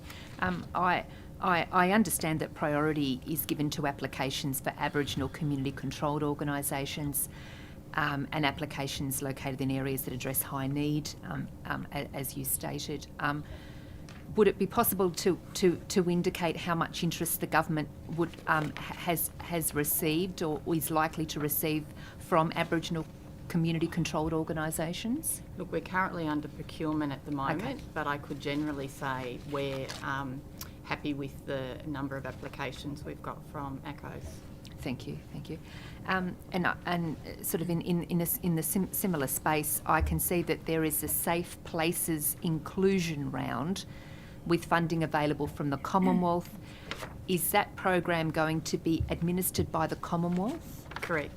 It's a Commonwealth thing. Would it be right to say that Safe Places in effect complements Core and Cluster here in New South Wales? Correct. So Safe Places is really about the capital component. Core and Cluster is both about the capital but also the support services that you need in these places.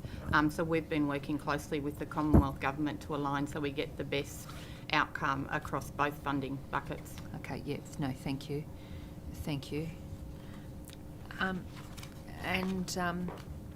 If I could just move to housing, is there assistance available from this budget to help victim survivors buy a home, noting the importance of ownership for security? That probably fits a bit more in Minister Jackson's portfolio. And I know the Aboriginal Housing Office has a particular program in terms of purchase of homes, so happy to take that on notice. Yeah. Commissioner can talk to the shared equity scheme. Oh, okay, thank you. That would be helpful. Yeah, so Minister Harrison talked about this a bit this morning, but basically there's a new shared equity scheme that will be extended to victim survivors of domestic and family violence. So the government's investing $13 million to expand that in a trial to include domestic and family violence victim survivors. And which department is that in? DCJ. DCJ, okay, Yeah. all right, thank you. If I could just move to the Carla Zampatti Fund. In the last budget, a venture capital fund to be named after the late Carla Zampatti was announced. $10 million to be available for early stage women-led startups. When announced, it was stated the fund will target opening applications by the end of 2023. Just checking if we might have an update on this. Yeah, that doesn't sit with Women New South Wales, but we can take that on notice and get a response for that. Okay, all right, thank you. And I'm just wondering, just in terms of and I think this one might be one for Ms. Smythe, the gender equality budget statement. And look, this might have been better to the minister, but it's just been drawn to my attention that the Women's Opportunity Statement is now referred to as the Gender Equality Budget Statement. I'm just wondering, does this represent any change to the statement or the outcomes or the work or commitment behind it? No, not to my understanding. So that's a Treasury-led piece of work, but yeah, not to my understanding. Yeah. Okay, no worries. And Ms. Smythe, I think this might be another one in your area. Just questioning about, I guess, just departments working together in terms of advancing outcomes for women, and this is relevant to sport. I'm just wondering how active is the engagement between sort of Women New South Wales and the Office of Sport relating to development strategies to get, to sort of boost women's participation in sport under the program Her Sport, Her Way? The women's strategy is underpinned by a interdepartmental committee, and Office of Sport are members of that committee.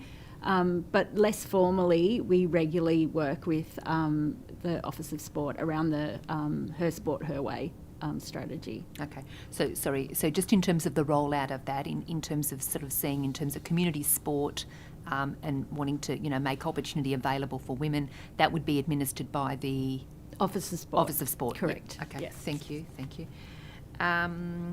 And then this is just in terms of, I guess, sort of government workings relating to women on this one.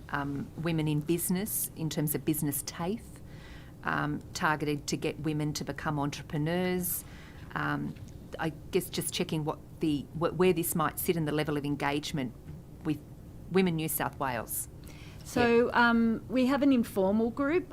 So all agency leads for a funded program that relates to women in business. So we bring them together informally. I think it's around every 2 to 3 months.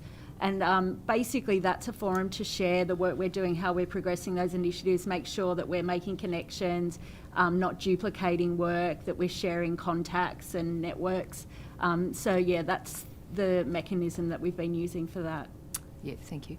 And if I could just finish, and it was spoken about earlier, I think, by my colleague, Ms. Boyd, just on the coercive control. I'm just. I preface this by, I'm aware that the legislation's due to take effect in July 2024. I'm just wondering about sort of the rollout of the coercive control laws, and I'm just wondering, just in terms of sort of community education and who would be leading that? I can assist the committee with that. I am the chair of the Implementation Task Force. I am guided by a membership of that group, but that task force, pursuant to Section 54(5) of the Crimes Act, requires the task force to establish reference groups, and those reference groups are, in turn, First Nations communities, culturally and linguistically diverse communities, domestic family violence service delivery, lived experience, and in turn there is quite a detailed program of work that has been and is being undertaken by those reference groups, and the statute requires that the task force consults with those reference groups, which it is doing particularly in relation to the public education campaign and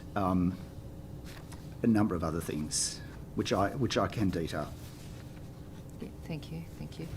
And in terms of the budget for funding the public education campaign?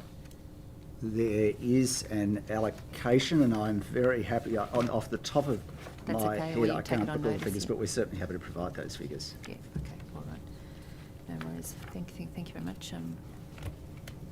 Just have another one for Ms. Smythe as well. So have there been any cuts to the Department of Women since the big increase in positions? No, it hasn't. Okay, all right, well, that's really great. Well, thank you for letting us have such a role. I feel, Ms. Tonkin, you've missed out, and we should try and think of some questions for you, because I know the hours of prep you would have done. Everyone else has had a bit of a turn. I think Miss Ma's gotten off quite well too, haven't you? Yeah.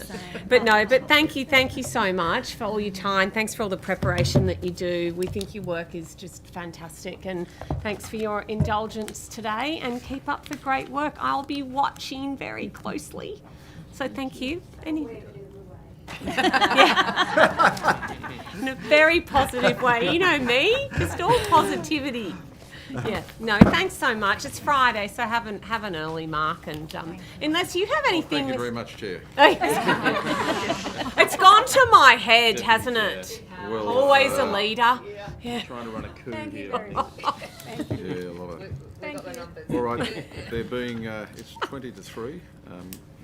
There being no more questions. Government has no questions. No. We'll call it a day. Have a good weekend. Thank you very much. Thanks, everyone.